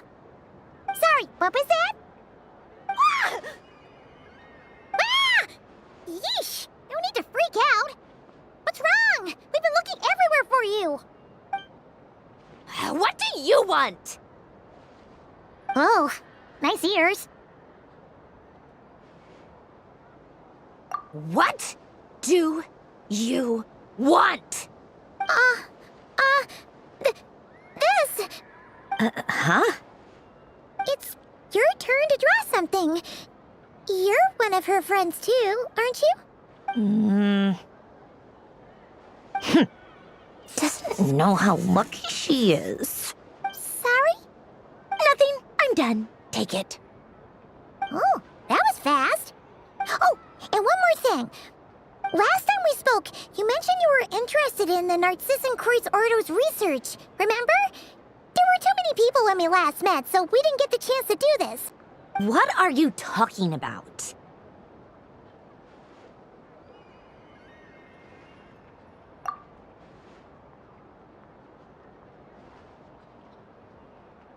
This is... Oh. Alain, Renee, and Marianne. Huh. The Holy Blade. A savior's plaything. It's not about whether I approve or not. These people, they would sacrifice themselves for the sake of the world. Especially Alain Guillotin and Renee. That is something I would never choose to do. Still, I didn't know they had any pictures left from that time. If I'd have thought to bring a camera, I'd have... What? Yeah, of you being bitten by the frostfin whale and Columbina bonking you on the head. Tear it up! Now!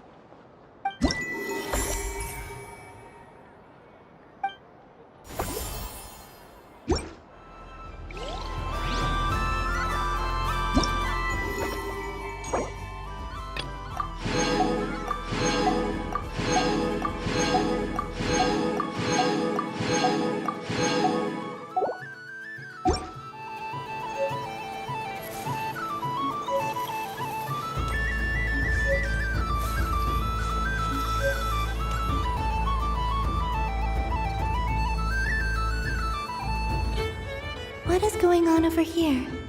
It looks like fun. Hold it right there! You can't run away from me, Moon Goddess. Are you talking to me? Of course. Do you see anyone else here dressed up as the Moon Goddess besides me and you? Hey, come on. Call me by my title. Happy Moon Prayer Night, Moon Goddess. And the same to you. Anyway, there's no time to waste. Get ready for the duel of a lifetime. Duel? Meet my partner, Stacko. Come on out, Stacko. Well, don't just stand there. Let's see your partner. Partner?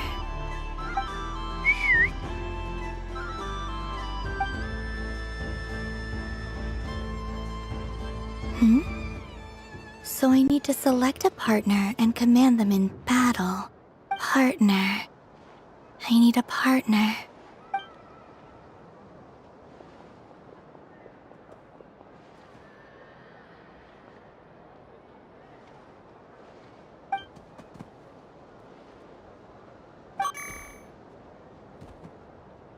Whoa! Am I seeing things? Where'd you get a Kuhenki?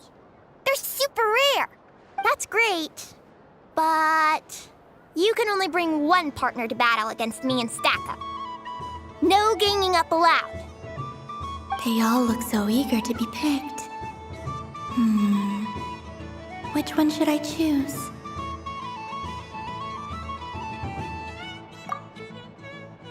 I'm not sure what this bot is trying to say, but it seems very happy. That bow. Does it want to dress up as the Moon Goddess too? Testing! Oh, this is an emergency broadcast! An exciting battle is about to take place right here at the Nashatown Special Arena! In this corner, we have the Moon Goddess and her robot partner. And in the other, we have the Moon Goddess and her other robot partner! Ugh, this announcer stuff is harder than I thought. Why does everything I say sound so dumb? If I could cringe any harder, I'd fold in on myself. Only one Moon Goddess can be victorious in this ultimate battle of destiny! But who will it be? There's only one way to find out! Now, without further ado, let the Battle of the Moons begin! I don't care who we're up against. Stacko and I ain't gonna lose. Let's strike first! Stacko! Formation shift! Ho-ho-ho! The robot has kicked things off with a change of formation. But how will this affect the battle? Nobody knows! Cautious play from the opposing team! This moon goddess has come prepared! Where will it go from here? Okay then. Stacko, maintain formation and enter your empowered state. Empowered state! There we go! Now we're talking! Absorbing the immense Kuvaki present on Moon Prayer Night, this lean, mean machine has greatly increased its offensive power! Here it comes! A Lockaberry! Oh, what could the moon goddess be planning now? Frankly, I don't have a clue, so your guess is as good as mine. The battle is heating up fast! I'm about to start sweating machine oil over here! Go for it, Stacko! Set Kuvaki to maximum! Can their opponents withstand this blow? And what will this moon goddess do? Don't be afraid. Fight however you wish. And it's the empowered state! Both robots empowered now! The attack comes in, but oh, attacks repelled! Opposites attract, but likes repel. And now you've seen it in action! What a powerful repulsion! The robot crashes into the wall! Can it keep going? Stacko! Oh, Stacko is down for the count! Our winner is the Moon Goddess! The slightly taller one, I mean. You did your best, Stacko. I'll take you to Ino's for a checkup right away, don't you worry.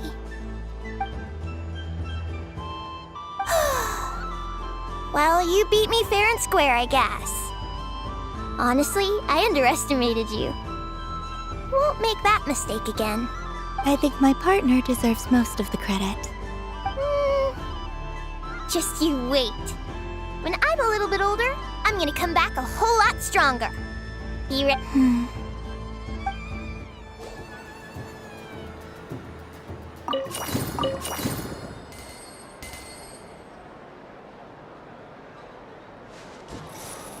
I'm gonna come back a whole lot stronger.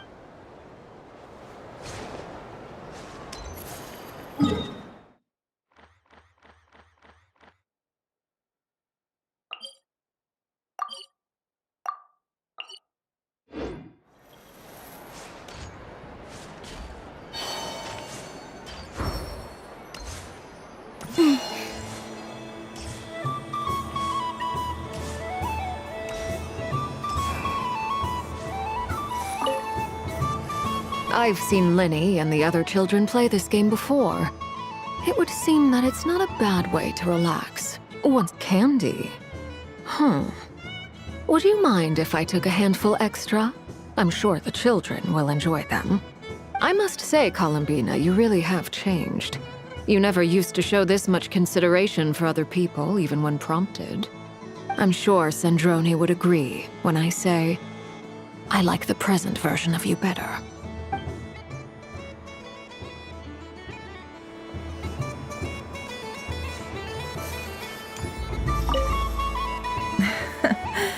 That was fun. It's a shame Ashru doesn't like playing with water. Oh, a gift? You shouldn't have, Miss Columbina. Very nice indeed. Candy is one of many luxuries that the desert folk could never afford. How I yearned for candy when I could not have it. Yet, now that it is readily available to me, I never seem to crave it. May your moon prayer night be one free from regrets.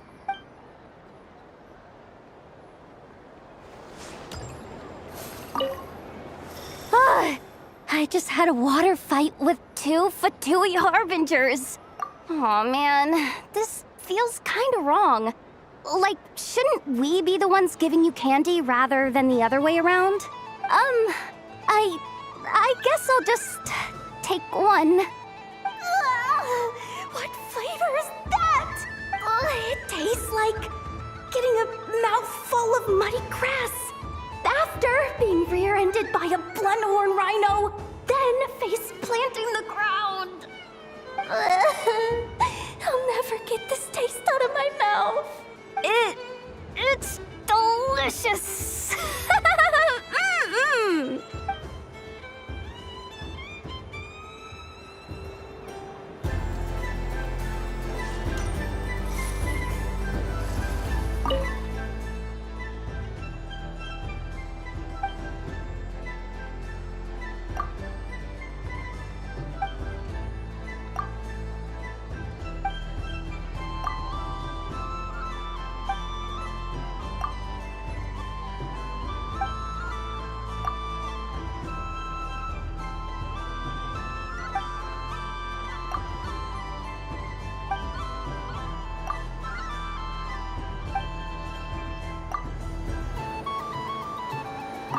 Yes. May everyone's wishes come true. Why, thank you. Don't mind if I do. Oh, my. It's so sweet. I'm so accustomed to plain, simple meals that this sweet treat is quite a shock to the senses. But I savor this moment in its entirety because it tastes like true friendship.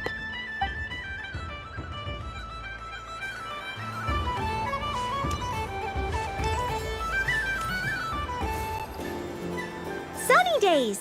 I prefer sunny days. Ah, well, you are as warm as the sun itself, Moon Goddess.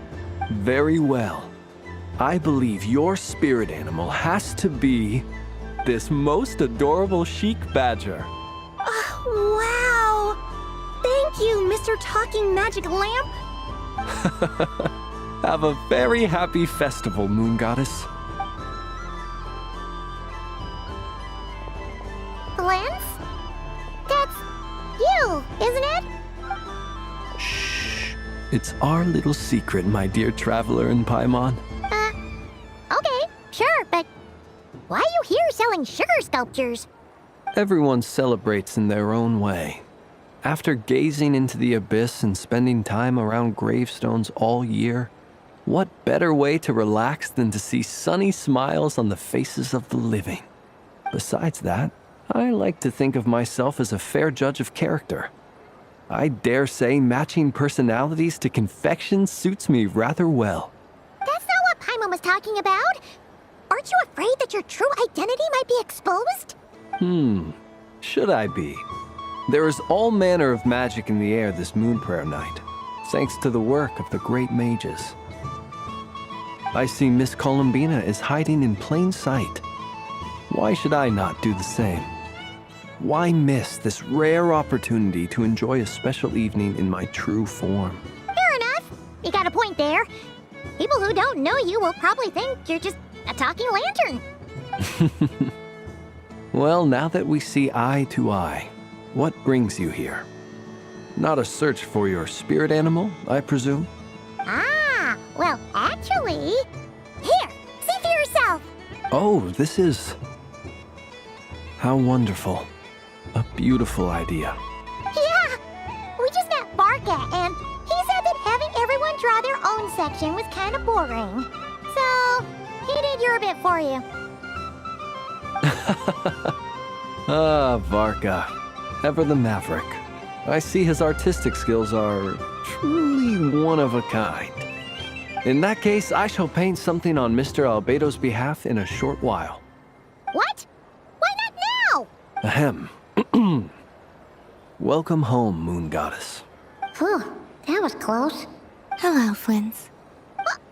She recognized you right away! What keen eyes you have, Miss Columbina. Especially considering they are shut. I did not see you. Rather, I sensed you. I can sense the fluctuations in Kuvaki all around me. One would expect no less of the Moon Goddess. Might I interest you in some candy? Yes, please. Excellent. I shall make some for you right away. Something the matter, Miss Columbina? What about my spirit animal? All the other children carrying sugar sculptures are talking about it.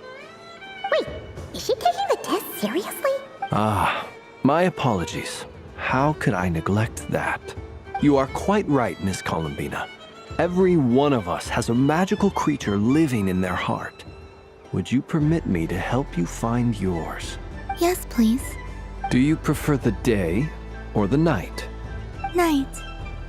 Which of the 4 seasons is your favorite? Winter. Think of a perfect day. What is the weather like? Sunny, rainy, or perhaps cloudy? Rainy in the morning, sunny at night. What kind of answer is that? Forests, lakes, and open seas. Which do you prefer of these? I like them all. Imagine you opened your very own shop. What would you sell there? Moonlight, I think. Wow! Paimon would totally shop there. It wouldn't cost anything. You'd just need to visit. Aha! I believe I know what your spirit animal is. Here, for you. Oh, it's a Kohenki! Indeed. A free-spirited being with a deep love for all things here in Nod Krai, who selflessly lends her aid to as many people as she can reach. It is the perfect fit for you, Miss Columbina.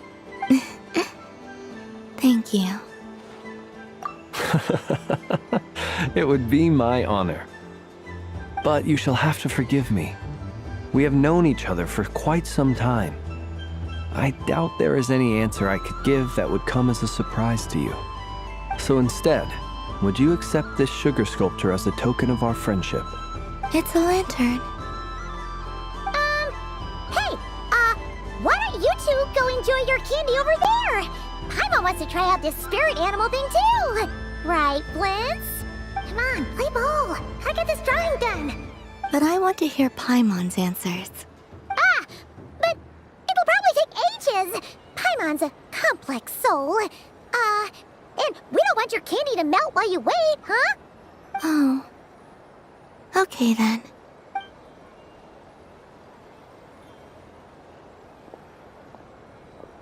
Phew.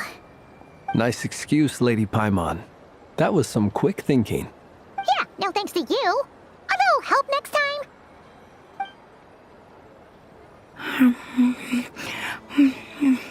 It's sweet. Is that laccaberry? I wonder what flavor the traveler got. This way, this way!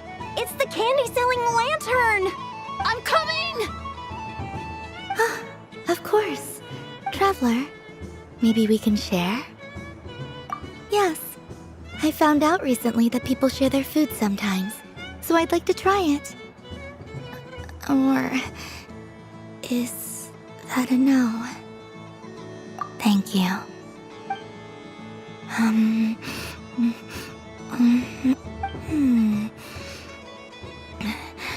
Yours is a little more sour than mine. Here, you try it. Are you sure? Amazing. My sugar sculpture has shrunk, yet my heart is filled with feelings of sweetness. I will remember this feeling. Sure.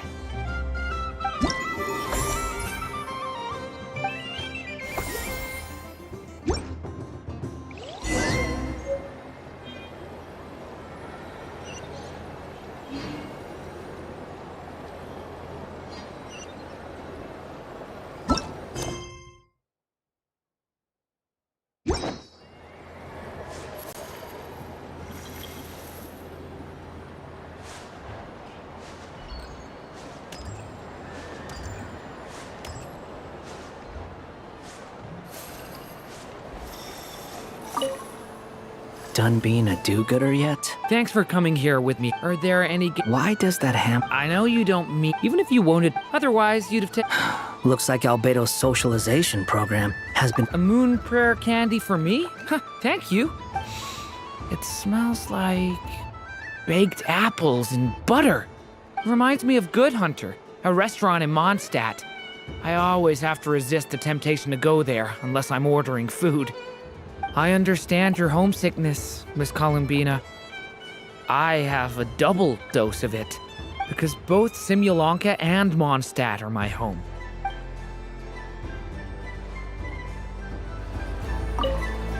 Done being a duke? Thanks for coming here. Are there any... Why does that happen? I know you don't, even if you wanted. Otherwise, you'd have... Looks like Albedo's socialization program. I thought you'd actually spend your precious time doing something more worthwhile.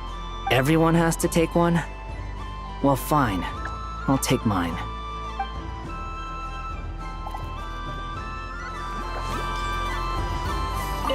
If all the prizes are so the next time, and remember, run out. Oh, a gift for me?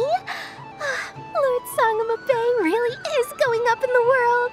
Wow, candy from the moon goddess herself. If I back this up, no, what am I saying? Box this up in exquisite gift boxes? Yes, I can make a fortune. Maybe I don't even need to go to all that trouble. Any old boxes will do. I just need to tell my customers that this candy is blessed by the moon goddess. Yeah, that ought to do it. Sounds like a plan. Time to have Irwa earn his keep when I get back.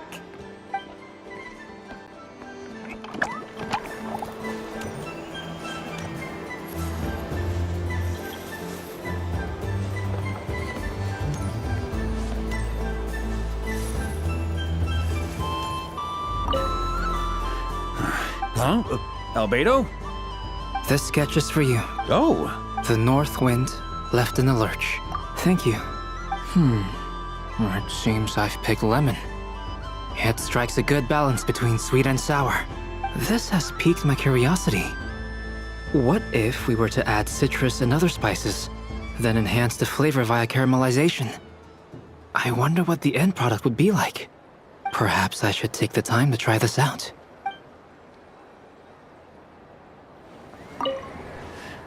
Huh? Albedo? This sketch is... Oh. The north wind left in the lurch. Ooh, I get one too? Nice, thanks. What is that? Oh, it's so familiar. Don't tell me, don't tell me. Oh, I got it. It's like the candy jar dropped into a vat of today's boon. Seems I'm a proud recipient of today's Feast of the Moon, huh?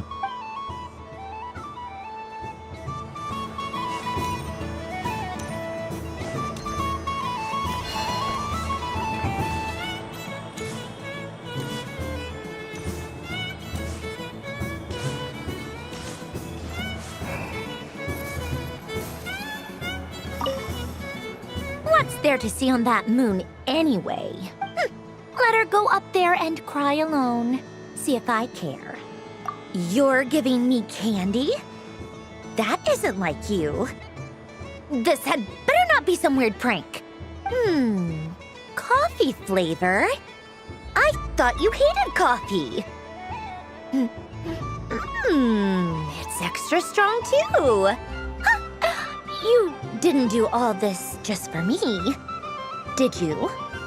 Hey! Don't take it away! I never said I didn't want it. I mean, you can't unmake the candy now.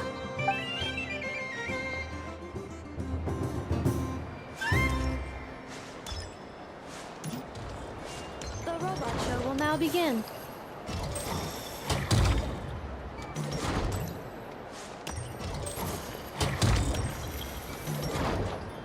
Please welcome to the stage, Julia Jet's Duckies.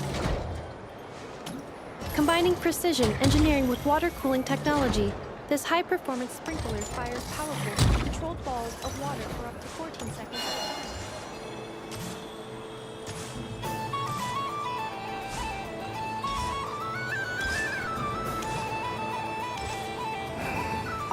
Something about festive lighting always has a way of putting the warmest smiles on people's faces. This is most thoughtful of you, Miss Columbina. Kindness exudes from your heart like benevolent moonlight. Forgive me, but I shall have to enjoy this gift a little later. I hope that the flavor I chose is not the only one of its kind. If others were denied the chance to sample such kindness as you have shown to me, it would be a great pity indeed.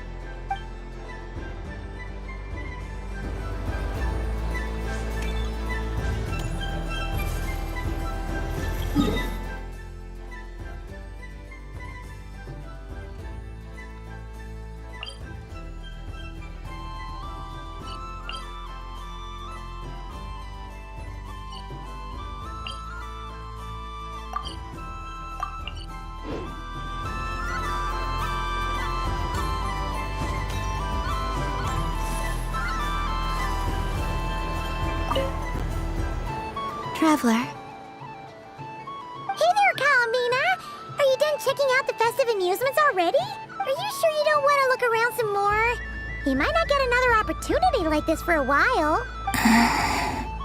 Right now, what I'd like to do is...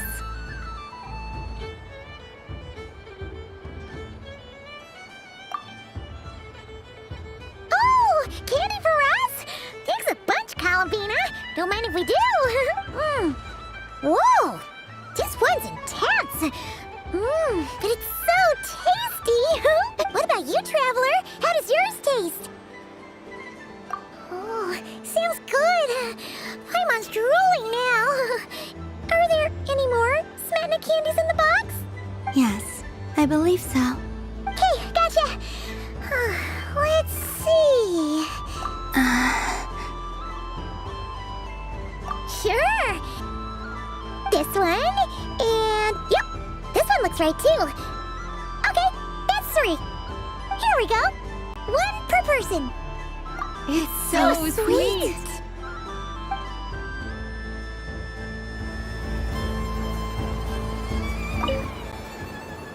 Traveler, Paimon. Columbina! Finished with the festival already? Really? You're sure you don't want to have a little more fun out there? Final answer! Yes, I am sure.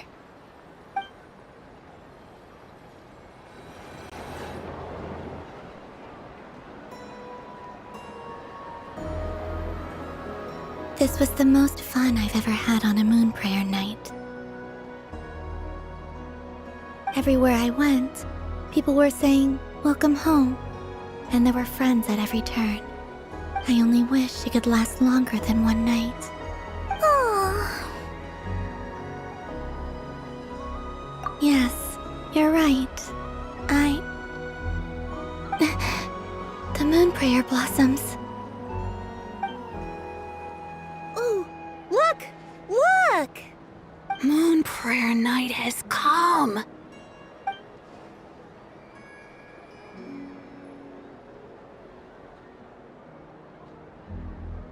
The moon. It's so beautiful. Happy Moon Prayer Night, dear. Happy Moon Prayer Night. Happy Moon Prayer Night.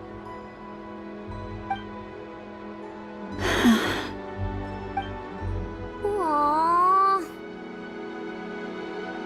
Huh.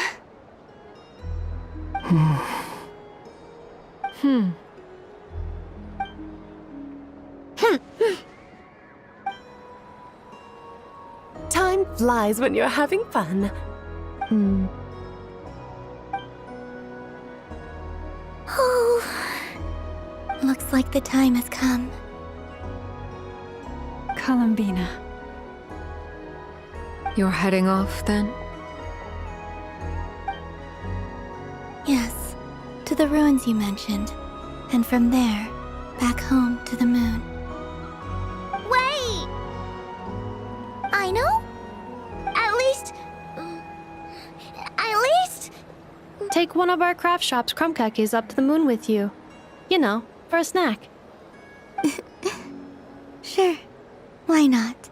The Curatorium of Secrets believes in proper farewells. No story should be left without a satisfactory endnote. Never. Farewells are an important affair for the Ratniki, too. We never know when we might meet again. Haha! And here I thought grand farewells wouldn't suit tonight's mood. But I suppose friendly passion is not to be stopped, eh?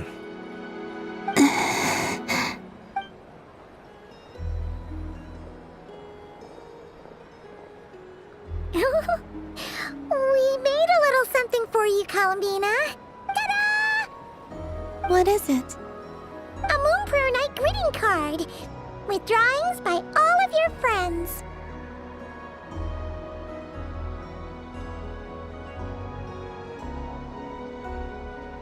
You did mention that you'd like a portrait done, so I took the liberty of creating one for you.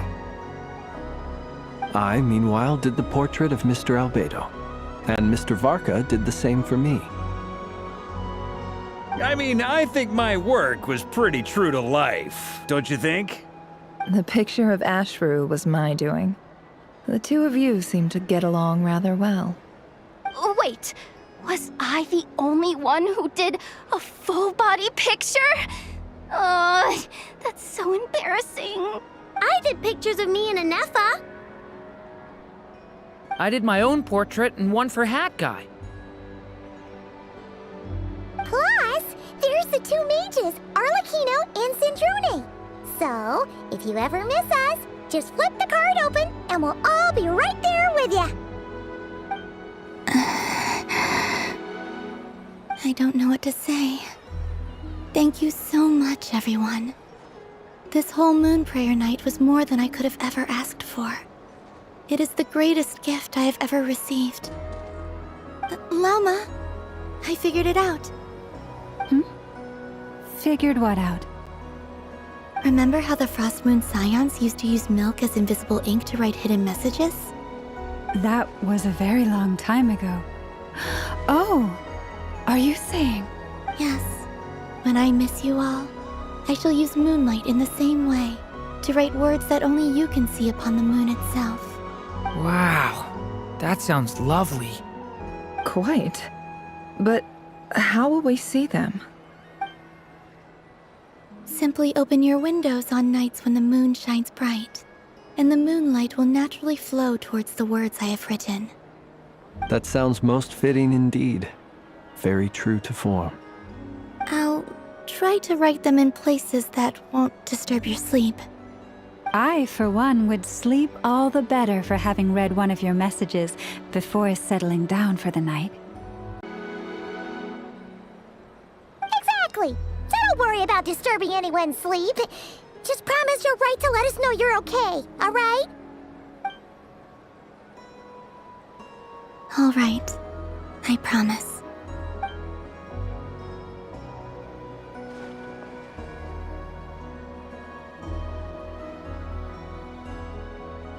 In that case, Columbina. I'm ready. Very well. Let's go.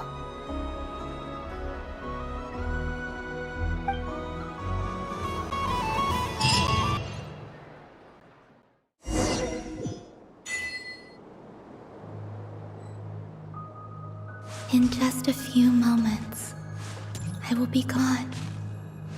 I still don't know what to expect on the moon. Will I really be able to send messages to my friends? The Kuhenki, the animals of Nod Krai. I'll never get to see them again. I wonder where I'll be when the next Moon Prayer Night comes.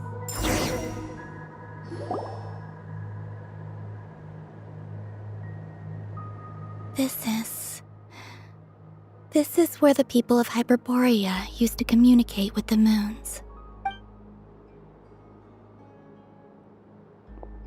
Eternal moon, frost moon, iridescent moon. When the power of all three converge, the gate to the moons shall open.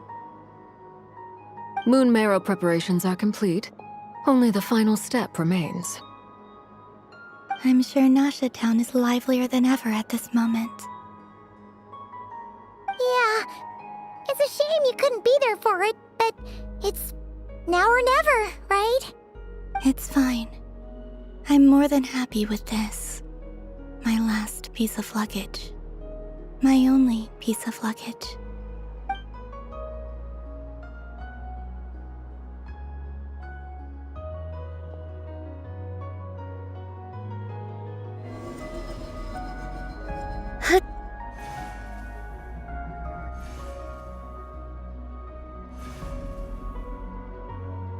I can already feel the moon calling to me.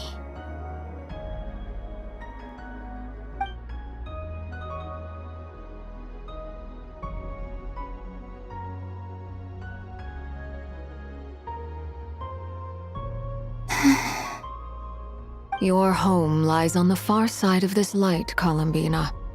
From now on, we will at last have a reason to pray to the true moon. Columbina, Yes? I'm listening. be sure to come back and see us when you get the chance.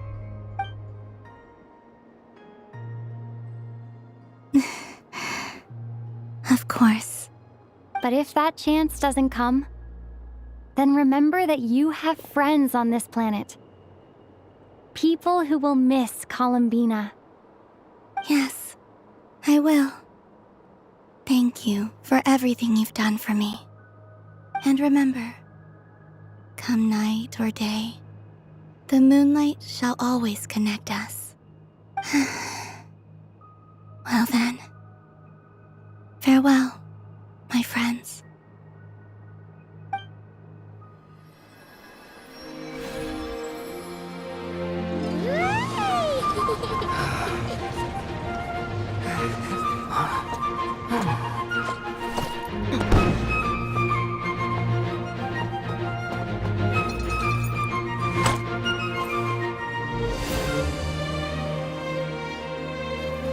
Thank you. This was my happiest night in Teyvat.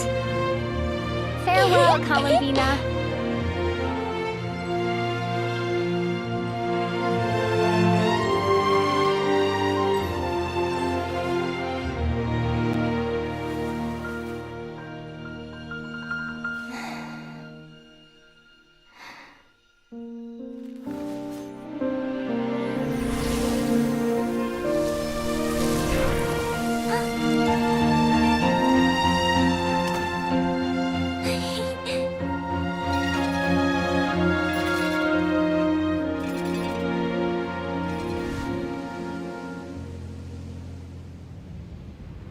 The moon really is closer than ever tonight.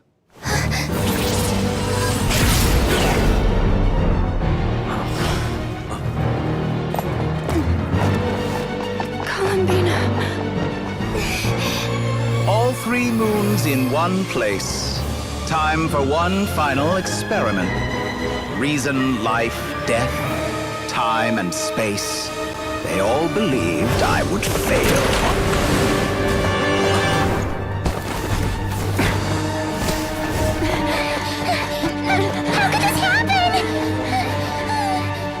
But Teyvat's primordial power never did belong to the throne of heaven. And now, they are mine.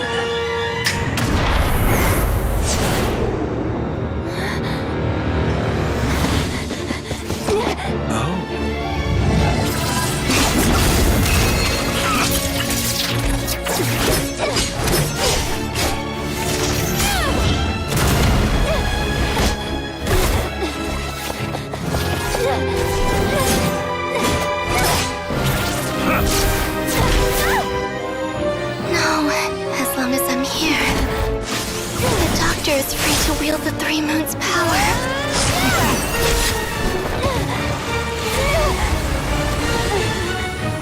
It's the only way.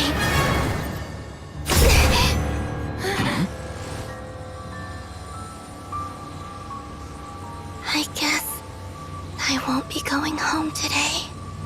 Columbina! No!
Are you all right? Do your wounds still hurt? I had someone prepare a little medicine that could prove effective. Take it if you need to. In that case, let me relate the contents of the call we made to Alice after the incident occurred. That Dottore is a crafty one.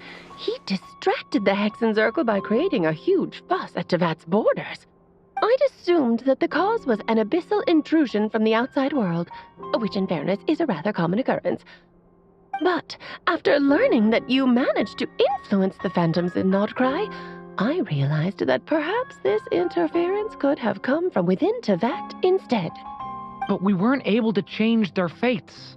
True, you couldn't change how their stories ended, but you did build some variables around yourself. Variables? Yes, things you heard that you could not otherwise have learned, ideas that would otherwise have never crossed your mind. All these things are variables. Of course, most variables usually pale into insignificance with the myriad of possibilities floating around. But the moment you start treating them as building blocks and intentionally stacking them, that changes things. That's what Dottore did, and it's how he created the necessary conditions so that when you activated the portal tonight, it played right into his plan. However, we have no way of knowing exactly what he did. Yeah, we also need to ascertain Columbina's status. And that about sums it up. As I suspected, Dottore has disappeared completely. If it's any consolation, he wasn't able to control Columbina as he might have wished to. Oh no! What? She did what? All we saw was Dottore appeared and used some kind of power. The next thing we knew, he and Columbina were gone and you were falling into the sea.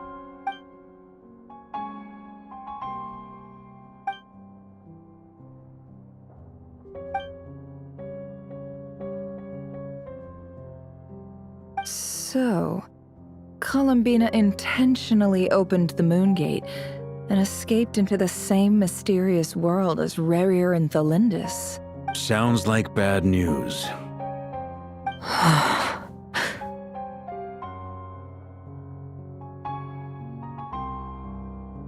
Seen in that way, the trilunar syzygy and Rerir's emergence, Dottore might have been pulling the strings in both cases. According to Miss Alice, he is attempting to transcend his destiny and finish an experiment that only a god might complete. An utter lunatic. Wait a sec, where's Hat Guy? Seems like he'd want to be here for this. He took off with the Dodo communication device after we spoke to Alice. He said he had a hunch that he wanted to investigate by himself.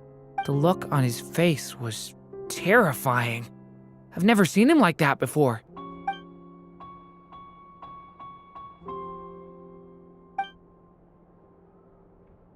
I'm back. Hat Guy! I went to look for the Hyperborean phantoms again. I think I've gotten to the bottom of it. I got them to talk to Nicole on the other end of the communications line. Turns out, the history they describe is different from how Nicole remembers it. Really? But how? Surely Nicole can't have been wrong.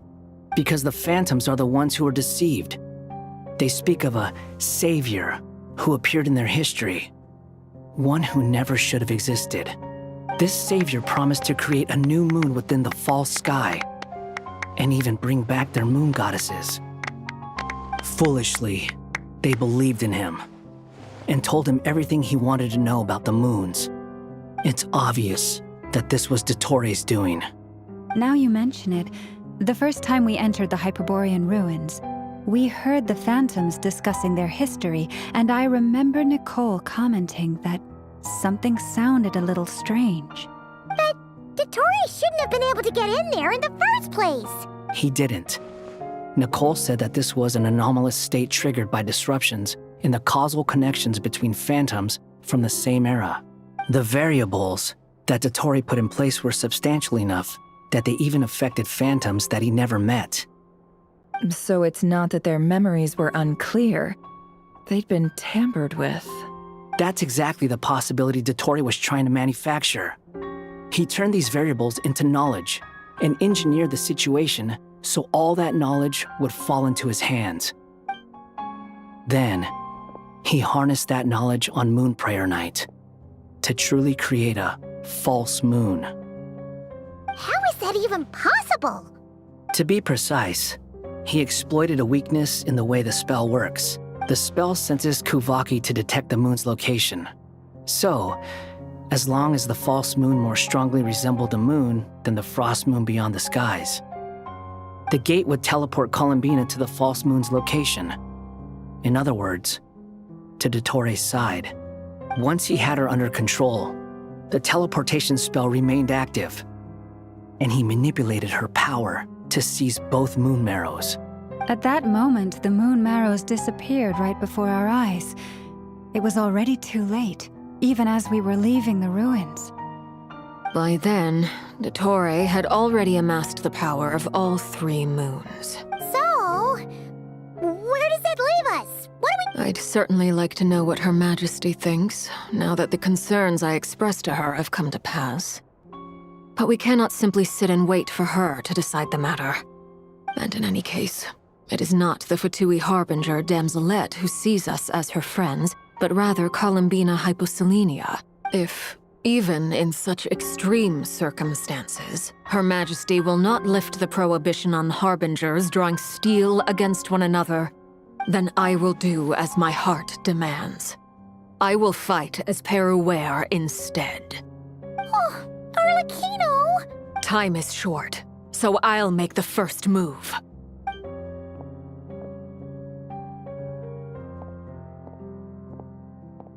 Whew. Even Arlecchino seems to be losing her cool now.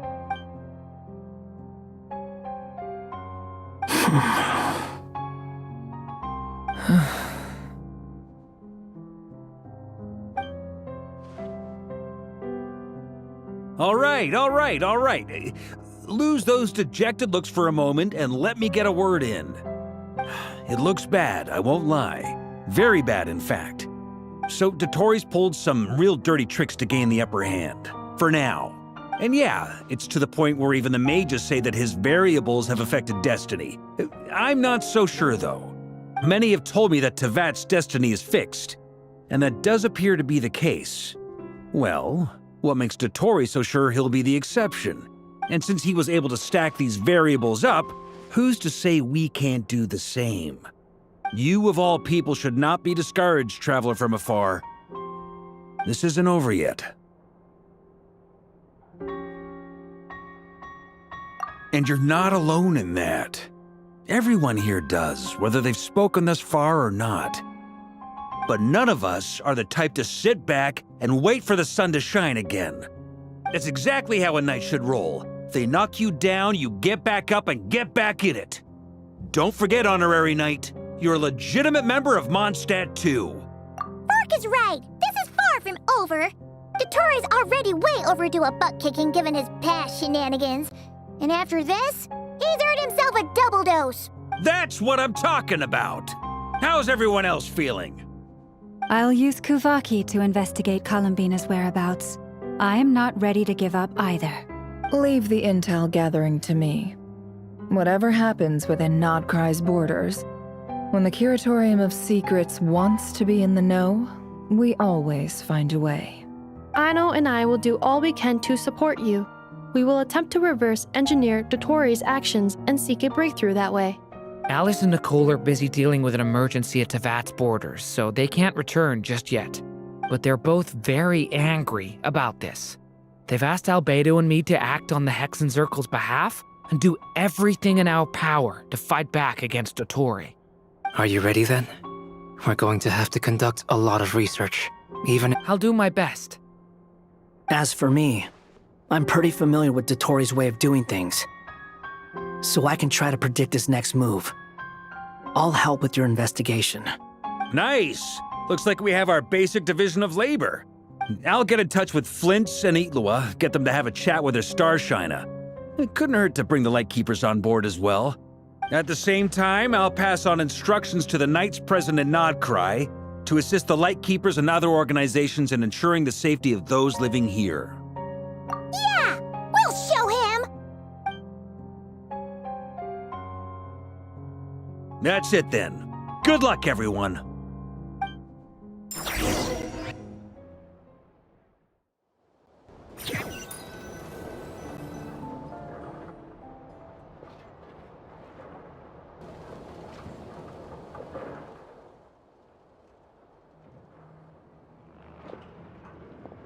I never thought that Columbina would become my real name. It went from being a Fatui code name to something my friends call me. And remember, come night or day, the moonlight shall always connect us.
Could Columbina really...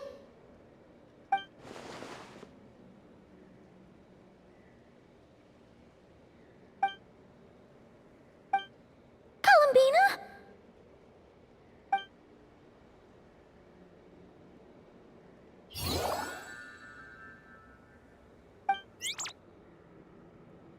Oh, it's you. Are you also waiting for Columbina to come back? So, you too. Hey, come on, don't be so sad. Keep your chin up. If everyone was sad, that'd be like... Paimon doesn't want to think about it.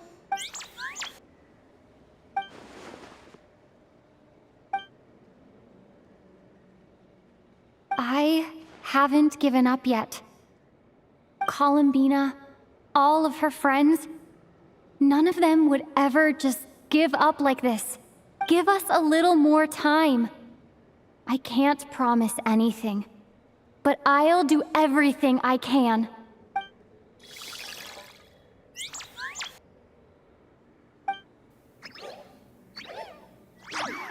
Are they cheering for us?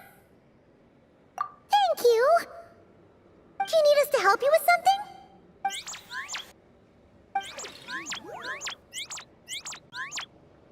This Kuhenki. Paimon thinks she looks a little flustered. Why don't you play something? If they hear a familiar melody, maybe they'll calm down a little bit.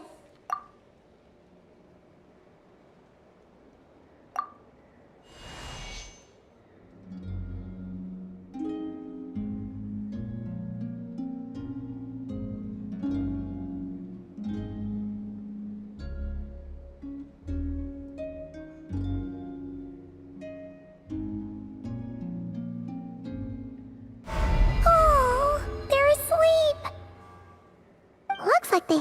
a good rest in a long time. Shh, let's leave.